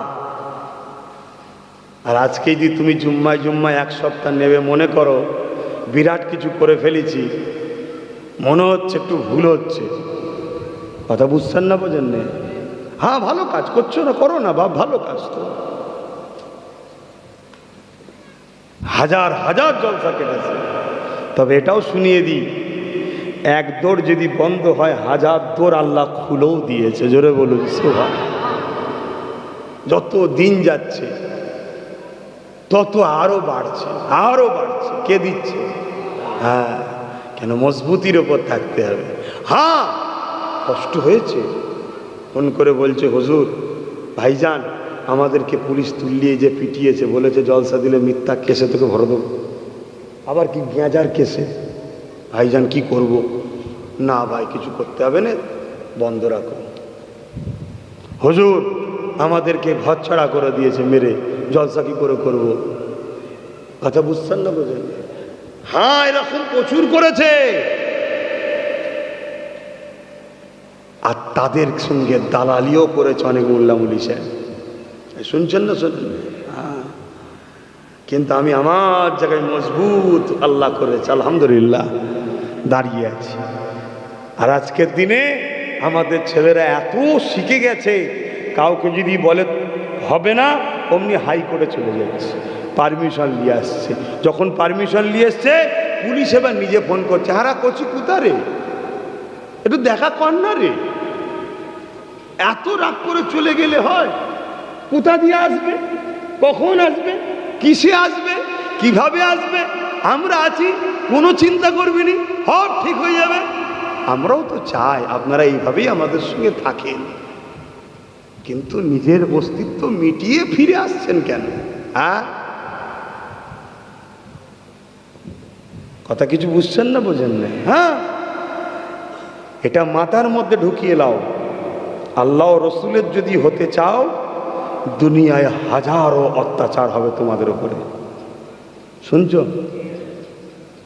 সহ্য করতে পারবে তো? কথা বলো, পারবে তো? কিন্তু আমি বুঝি এরকম থাকলে অত্যাচার এলো প্রতিরোধ করা যায়, এরকম থাকলে প্রতিরোধ করা যায় না, একা একা ভেঙে ফেলবে, একা একা ভেঙে ফেলবে। আর এরকম থাকলে অত্যাচার এলে প্রতিরোধ করা যাবে। কথা বুঝে আসছে না? নাই।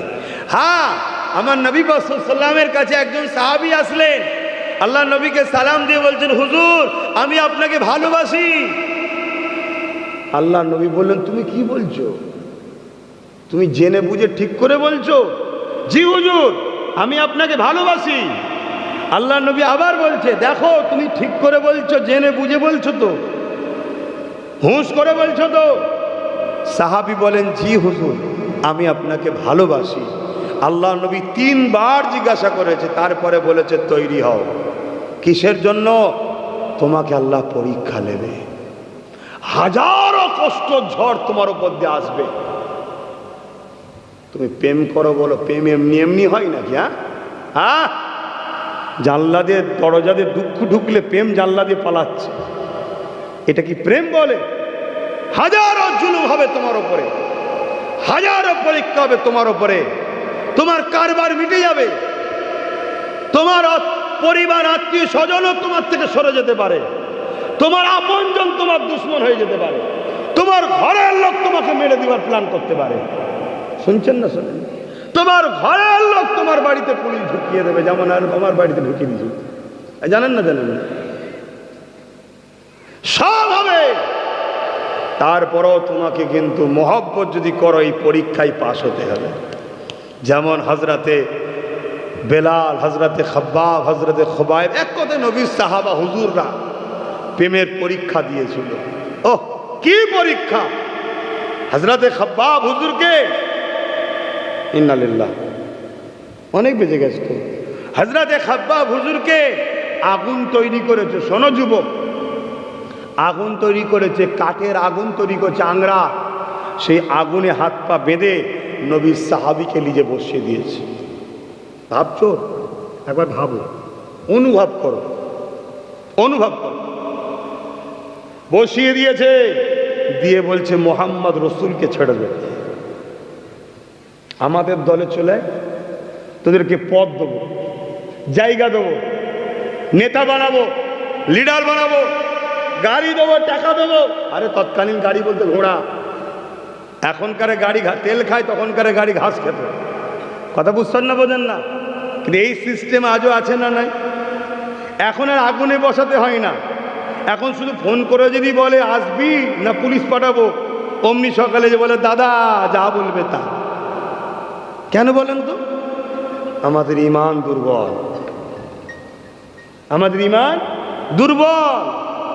আর আমাদের মাথার উপরে চতুর্দিকে যারা বসে আছে তারা ওই জালিমদের সঙ্গে মিশে আছে। তাই শুনছেন না? শোনেন? যদি জালিমদের সঙ্গে মিশে না থাকতো, এ সাহস থাকতো না। কই গো বাপ, রেখে দাও না, রেখে দাও, মরে গেলে কেউ খোঁজ নেবে না। কবরে দিয়ে আসার পরে বউ ভুলে যাবে, ছেলেও ভুলে যাবে। হ্যাঁ, যতদিন বেঁচে আছে বাপ সব দরদ দেখাবে। ও ফোন করে কত বলবে, জানটা ভালো আছে, জানটা ভালো আছে। এ যা কথা হচ্ছে এটা শোনেন, হুজুরের কথা হবে, হাদিসের কথা হবে, না শুনলেও বিয়াদবি, হাতটাকে ঈমান পর্যন্ত চলে যেতে পারি আর কি ফাজলামি করলে হুজুরের কথা আলোচনার সময়। আমি আর কি করছি না, সিরিয়াস বলছি। এক জায়গায় দুজন বন্ধু কথা বলছে, একজন বন্ধু বলছে আমি কদু খেতে বড় ভালোবাসি, না একজন বন্ধু বলছে আমার রসুল কদু খেতে বড় ভালোবাসতেন। কদু বোঝেন তো আপনারা? কদুই বলেন তো নাকি? হ্যাঁ, কদু বলবেন না তো কি বলবেন? আর একজন যে বন্ধু ছিল সে বলছে আরে আমার কদু ভালো লাগে না। ওখানে হানাফি মাযহাবের একজন ইমাম ছিলেন হযরতে ইউসুফ, তিনি সঙ্গে সঙ্গে বলছে ওকে জলদি করে কলেমা রুদ্ধ কবুর তওবা করতে বলো, না ওখানে কতল করা ফরজ হয়ে গেছে। কিছু মাথায় ঢুকছে? ও বলেছে নবী কদু খেতে পছন্দ করতো, আর এ বলেছে কদু আমার পছন্দ নয়। পছন্দ নয় বলেছি না, হুজুরের পছন্দর কথার রিয়াকশনে বলেছিস পছন্দ নয়, অন্য জায়গায় আলাদা কথা ছিল। কতল ফরজ অর্থাৎ ঈমান হারা হয়ে গেছে। তাহলে সেই জায়গায় বাপ জলসায় এলে শুধু হয় না। আমি তো এই জন্যে ভাবি যে আল্লাহর নবী বলেছেন আখরি জামানায় মসজিদ ভর্তি লোক থাকবে, একটাও ঈমানদার থাকবে না। আমি তাই ভাবি যে কি হচ্ছে, আর সব কিছুর মূলে একটাই, হুজুরের আদব ও প্রেম, হুজুরের আদব ও প্রেম, হুজুরের আদব ও প্রেম। হুজুরের আদব ও প্রেম না থাকার জন্য মানুষ ধ্বংস হবে। নামাজের বাহার থাকবে, রোজার বাহার থাকবে, দাড়ি থাকবে, টুপি থাকবে, ও বিরাট বড় দাড়ি টুপি জুব্বা লেগে সুদখোর সেজে বসে আর সুদ খায়, আছে না? না দেখলে মনে হবে ফেরেশতা, কিন্তু সুদখোর সমাজে আছে না? না। তাহলে ভাবুন কি চলছে সমাজে। আল্লাহ আমাদের উপরে এখনো দয়া রেখেছে, এখনো হাওয়া হয়, এখনো সূর্য ওঠে, এখনো পানি হয়। শুকরিয়া আদায় করো। কাল পানি হবে না, আর পানি হয়তো তলা থেকে পাওয়াও যাবে না। কাল এমনও হতে পারে গরমের তাপ এত বেড়ে দেবে 60-65, তার মানে কি অটোমেটিক রাস্তার উপরেই ডিম ভেঙে দিলে ভুজিয়া হয়ে যাবে, মানুষগুলো হাফ বয়েল টাইপের হয়ে যাবে, রবার্টের মতো টানলে বাড়বে। গল্প বলছি না, আগামী দিন হয়ে যেতে পারে, আসছো সেদিন। আল্লাহকে তওবা করো, আল্লাহর কাছে ভুল ভ্রান্তি মানুষের হতে পারে, তওবা করো। খবরদার হারাম জিনিস খাবেন না, হারাম জিনিস খাবেন না। কারো মেরে লিয়া, কেটে লিয়া, সুদ খাওয়া, লোন লিয়া, এই যে বন্ধন লোন বাড়ি বাড়ি সব ঢুকে গেছে, খাবেন না, খবরদার বলছি, ছেড়ে দেন। তওবা করেন, যদি কারো হয়ে যায় জানা ছিল না, ফেরত দিয়ে আল্লাহর কাছে কাঁদাকাটি করেন যে আল্লাহ আমি করে ফেলেছি, মাফ করে দেন। আর মনে রাখবেন আজকে সব শরাব ভরে যাচ্ছে, শরাব। স্কুল বন্ধ করে দিয়ে সরকার মদের দোকান খুলছে পঞ্চায়েতে পঞ্চায়েতে। মাতাল তৈরি করো, মাতাল। কেন মাতাল না হলে কানা দার্জালের সাথী হবে কেন? খবরদার এগুলো করবেন না। এ মুখে আপনি আল্লাহকে ডাকেন, এ মুখে রসুলকে ডাকেন। কিয়ামতের দিনে আপনি কি মুখ দেখাবেন আল্লাহকে? একটু ভয় করেন, তওবা করেন। হতে পারে মানুষ মাত্র ভুল, তওবা করে পরিবর্তন হতে হবে। আল্লাহ আমাকে আমাদেরকে হিদায়াত করেন, বলুন আল্লাহুম্মা আমিন। আরো জোরে বলবেন না আল্লাহুম্মা আমিন।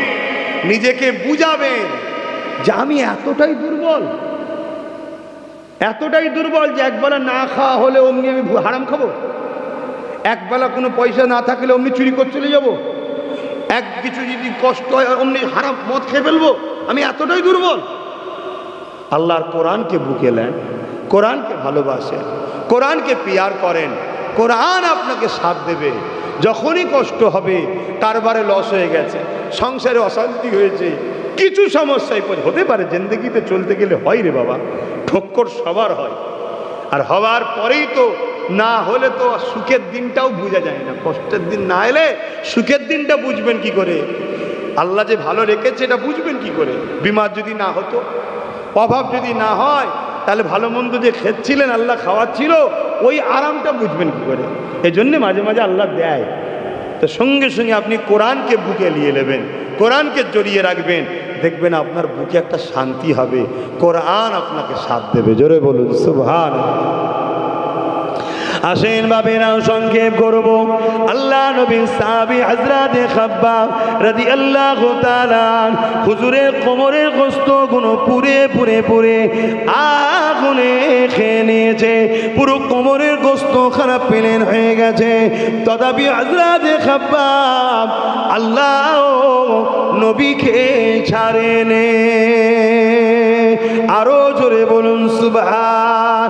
এ যুবকেরা, সামান্য একটু কোনো বিপদ এলে, সামান্য একটু কোনো হুমকি এলে, সামান্য কোনো একটু ভয় দেখালে আল্লাহ রসুলকে ছেড়ে চলে যাবেন না।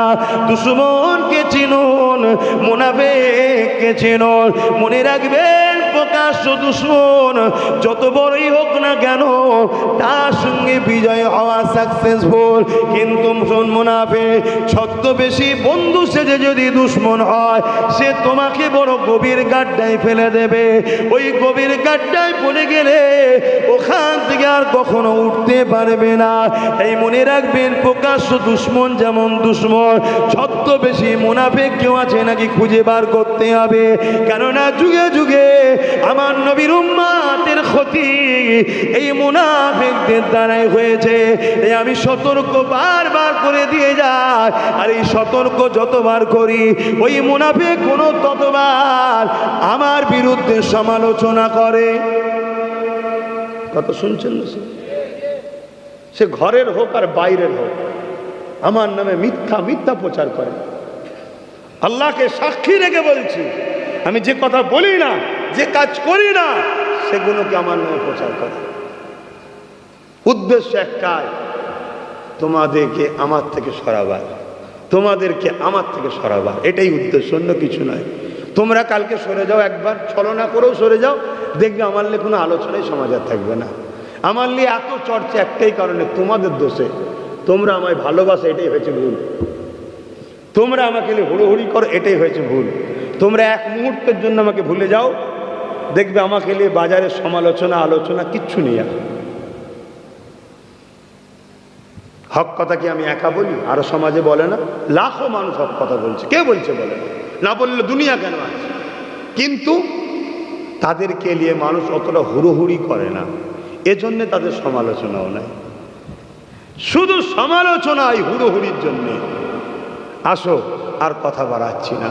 তবে মনে রাখবে, আমি তোমাদের কাউকে জোর করে জুলুম করে কাছে ডাকি নাকি? আমি একটাই কথা বলি, আসো আমরা এক হয়ে হুজুরের দিনের খেদমত করি। এটাই বলি তো নাকি? আসো আমরা এক হয়ে হুজুরের দিনের খেদমত করি। আসো আমরা এক হয়ে, যার দিলে হুজুর নাই তার দিলে হুজুর ঢুকাই, যার দিলে হুজুরের আদব প্রেম নাই তাকে হুজুরের আদব প্রেম শিখায়।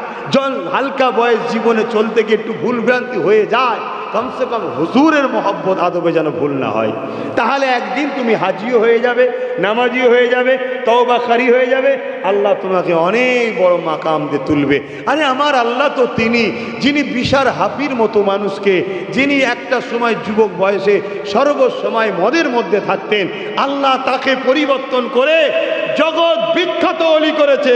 শুধু অলি নয়, বিশার হাফি বলেছে, আমার কবরের কাছে যে হাজিরি দেবে, কিয়ামতে তাকে আমি সাথে নিয়ে যাব। জোরে বলুন সুবহানাল্লাহ। এই আশা নিয়ে আমিও ছুটেছিলাম তেনার কবরের কাছে, রওজার কাছে। আল্লাহ আমাকেও হাজিরি করিয়েছে। এটা আমাদের বিশ্বাস, এটা আমরা মানি, ওলি আল্লাহদের মানি আমরা। এবারে বলে, আরে ওনার কি নিয়ে যাবার ক্ষমতা? আরে ওনাকে ক্ষমতা তো আল্লাহ দিয়েছে। ওনার কিসের ক্ষমতা? ক্ষমতা তো আল্লাহ দিয়েছে। কেন দিয়েছে? আমি তেনার মতো হতে পারিনি তাই আমায় দেয়নি, ওনাকে দিয়েছে। তাহলে একজন শরাব থেকে কত দূর চলে গেল। বিশ্ববিখ্যাত সুদখোর ছিল হাবিবি আজমি। রান্না তরকারি থেকে টাটকা খুন আর পায়খানার দুর্গন্ধ বেরোচ্ছিল, জানেন তো নাকি? হযরতে হাসান বসরির কাছে গিয়ে তওবা করে জগৎ বিখ্যাত আল্লাহর ওলি হয়ে গেল। জোরে বলুন সুবহানাল্লাহ। আমার যুবকরা, তোমরা আল্লাহ চাইলে ওলি হতে পারবে না, কিন্তু মূল জায়গাটা মনে রাখবে, যেখান থেকে পরিবর্তনের সূচনা শুরু হয় সেটা হলো হুজুরের প্রেম ও আদব। বৃহৎ প্রেম করো হুজুরকে, আদব করো হুজুরকে। বাপ চিনি না, মা চিনি না, পরিবার চিনি না, বাচ্চা চিনি না, হুজুরের বিরুদ্ধে যাররা পরিমাণ কথা হলে কোনো মাপ নাই। এরকম টুটে মহব্বত করো। এই মহব্বত হুজুরের পক্ষ থেকেই দোয়া আসবে, আল্লাহ আমায় এত ভালোবাসে, ছেলেটা বদমাইশি করে, আল্লাহকে হিদায়ত করে দাও। এমন হিদায়ত হয়ে যাবে জগৎ বিখ্যাত ওলি হয়ে যাবে। জোরে বলুন সুবহানাল্লাহ।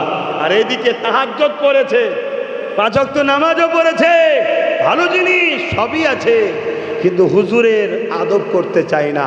কিয়ামত দিন দেখা যাবে সে জাহান্নামের প্রথম কাতারে দাঁড়িয়ে আছে। গল্প বলছি না, হাকিকাত। আর ওই ছেলেটা হুজুরের মহব্বত আদবের ওসিলায় ওকে যখন আল্লাহ তুলবে, নামাজি বানিয়ে, রোজাদার বানিয়ে, হাজি বানিয়ে, তওবাকারী বানিয়ে উপযুক্ত করে তুলে নিয়ে যাবে, ও পরিবর্তন হয়ে যাবে, ও নামাজ পড়বে একদিন। কিন্তু ওই নামাজ আলাদা নামাজ, যে নামাজ হুজুরকে দিলে নিয়ে হয়। জোরে বলুন সুবহানাল্লাহ। আর যে নামাজে হুজুর দিলে থাকে না, ও নামাজ তো আব্দুল্লাহ ইবনে উবাইয়ের নামাজ। আর হুজুর আছে নামাজে সিজদায় আল্লাহকে পড়েছে, ওটা তো সিদ্দিক আকবরের নামাজ। জোরে বলুন সুবহানাল্লাহ। তাহলে নামাজ বুঝতে পারছেন তো নাকি? হ্যাঁ, কারবালার মাঠে এজিদের তাবুতেও নামাজ হচ্ছে, হোসাইন হুজুরের তাবুতেও নামাজ হচ্ছে। 2 নামাজ কি এক নাকি? আমি কথা বেরিয়েই যাচ্ছে। আমার আর এক ভাই আছে, তিনিও তো আসবে, কি বলবে তো, আমি সংক্ষেপ করছি।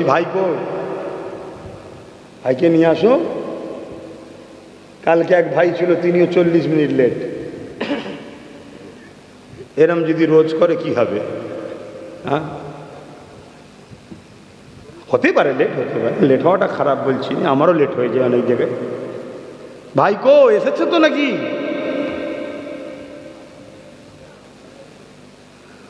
আসেন একটু সালাম পড়ে লিয়া নবী সালাম।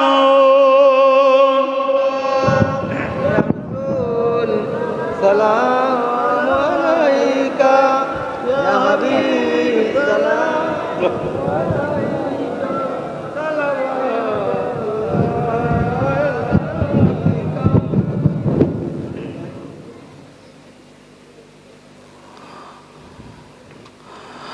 طلع البدر علينا من شنيعة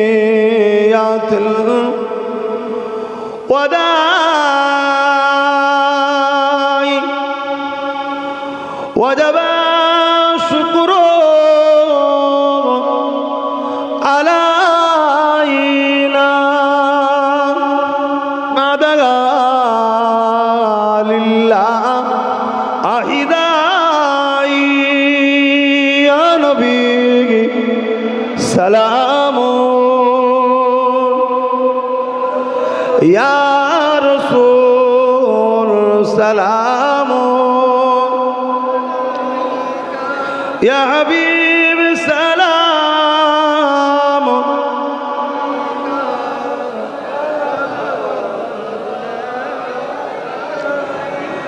يا نبي مدينة হতে সব কিছু পারে দেখিতে, মোদের লাশ কবরে এ রাখিলে লইবেন আপন করে নবী সালাম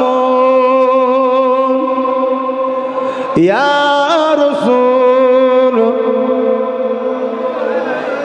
ইয়া হাবিব সালাম সালামা।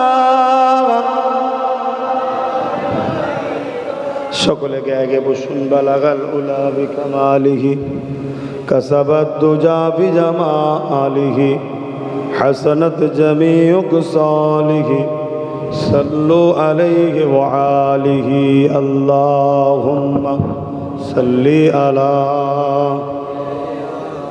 মাওলানা মুহাম্মদ ওয়া আলা আলি সাইয়্যিদিনা মাওলানা। আমার আব্বা জানেরা, সংক্ষেপ করব, তার আগে একটা ছোট্ট কাজ আছে, বা একটু ছোট কাজ আছে। কি উপলক্ষ করে বলছিল যে না, এই যে ঘোরাতে বলছিল, কি উপলক্ষে? আচ্ছা বাপজান, আমার ভাইয়েরা 10 মিনিট বলছে, ভাই আসছে। তা আমি একটা ছোট্ট বিষয় একটু আলোচনা করি।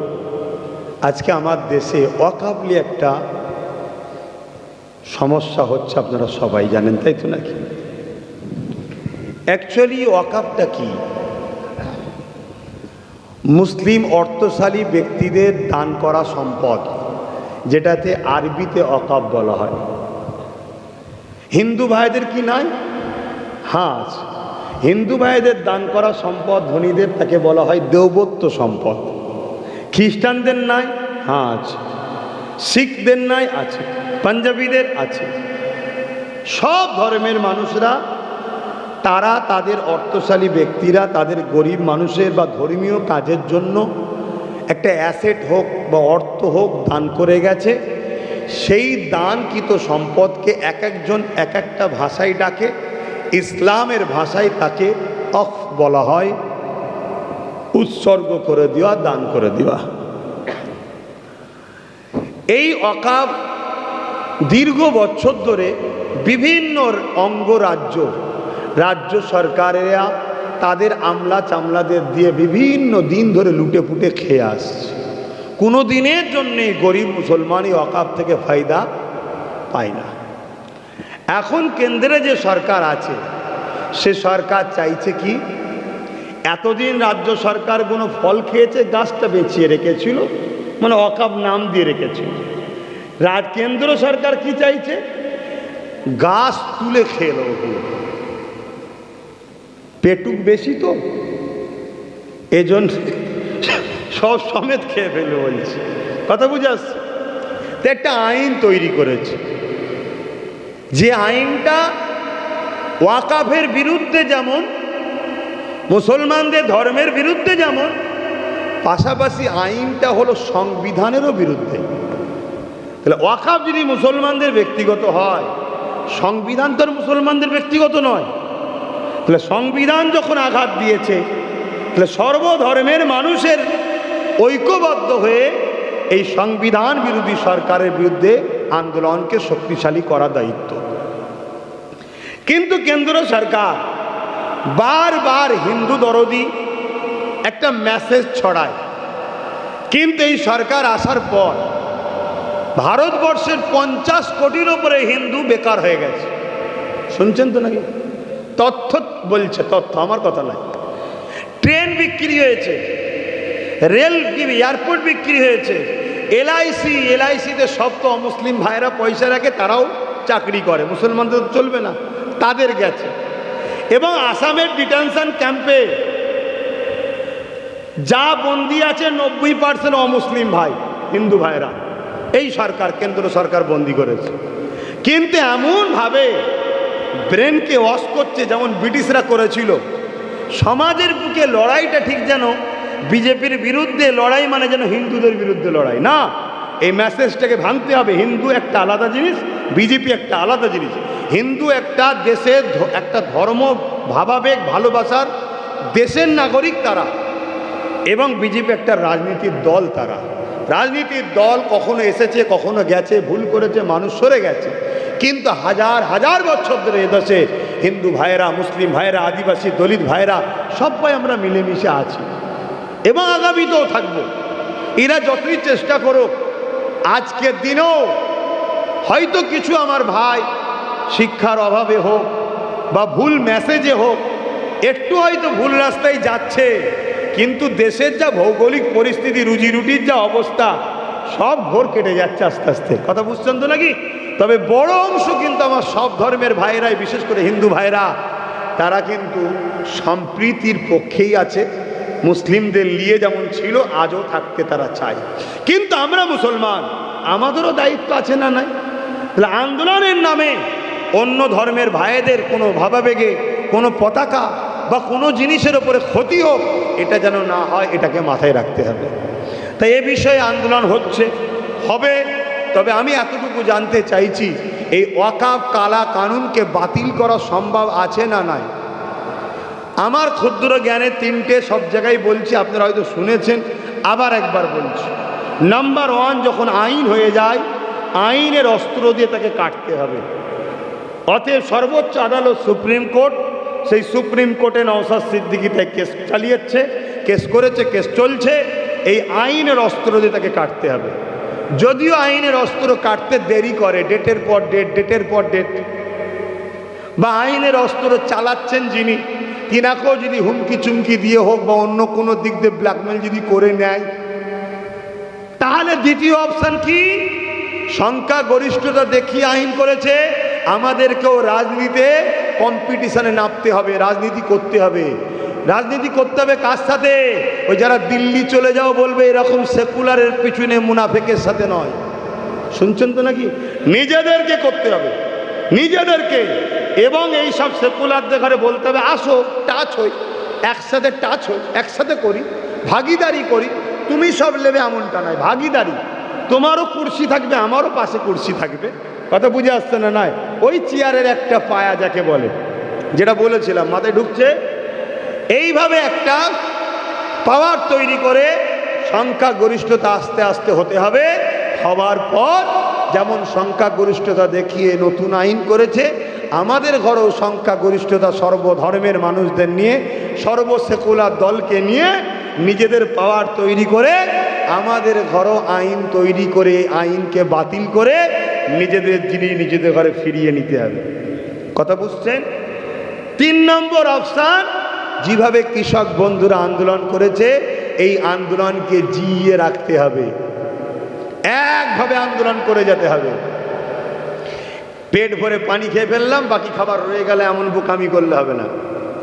শুনছেন তো নাকি? গ্রাম অঞ্চল থেকে শুরু করতে হবে, গ্রাম গ্রাম গ্রাম গ্রাম হতে হতে হতে অঞ্চল অঞ্চল হতে হতে ব্লক ব্লক হতে হতে হতে কি বলে মহকুমা মহকুমা হতে হতে জেলা জেলা হতে হতে তারপরে সর্বোচ্চ একটা ডাকতে হবে। তারপরে সেটাকে নিয়ে সেখান থেকে মার্চ শুরু হবে, র্যালি, চলো দিল্লি। কথা বুঝে আসছে না? নাই তাতে হয়তো 1 কোটি লোক থাকবে, 1.5 কোটি লোক থাকবে, চলো এই হাঁটা শুরু হলো। কথা বুঝে আসছে? কিন্তু 1.5 কোটি লোক থাকলেও শুধু হবে না। রাজশক্তি যখন বিরোধী করছে, রাজশক্তিকে পাশে লাগবে।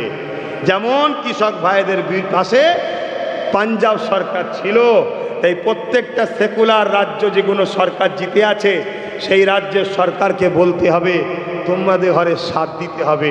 তাই আমাদের সবার উচিত, রাজ্যের যিনি ক্ষমতায় আছে ইনি তো বলে সেকুলার, এবং মুসলমানদের নামাজে গিয়ে বলে তোরা বিপদে পড়লে আমি আছি, তো এনাকে সবাই মিলে ধরা দরকার আছে না? না, আরে ঝগড়া কেন করতে হবে? ভালোবেসে আদর করেই ধরো না।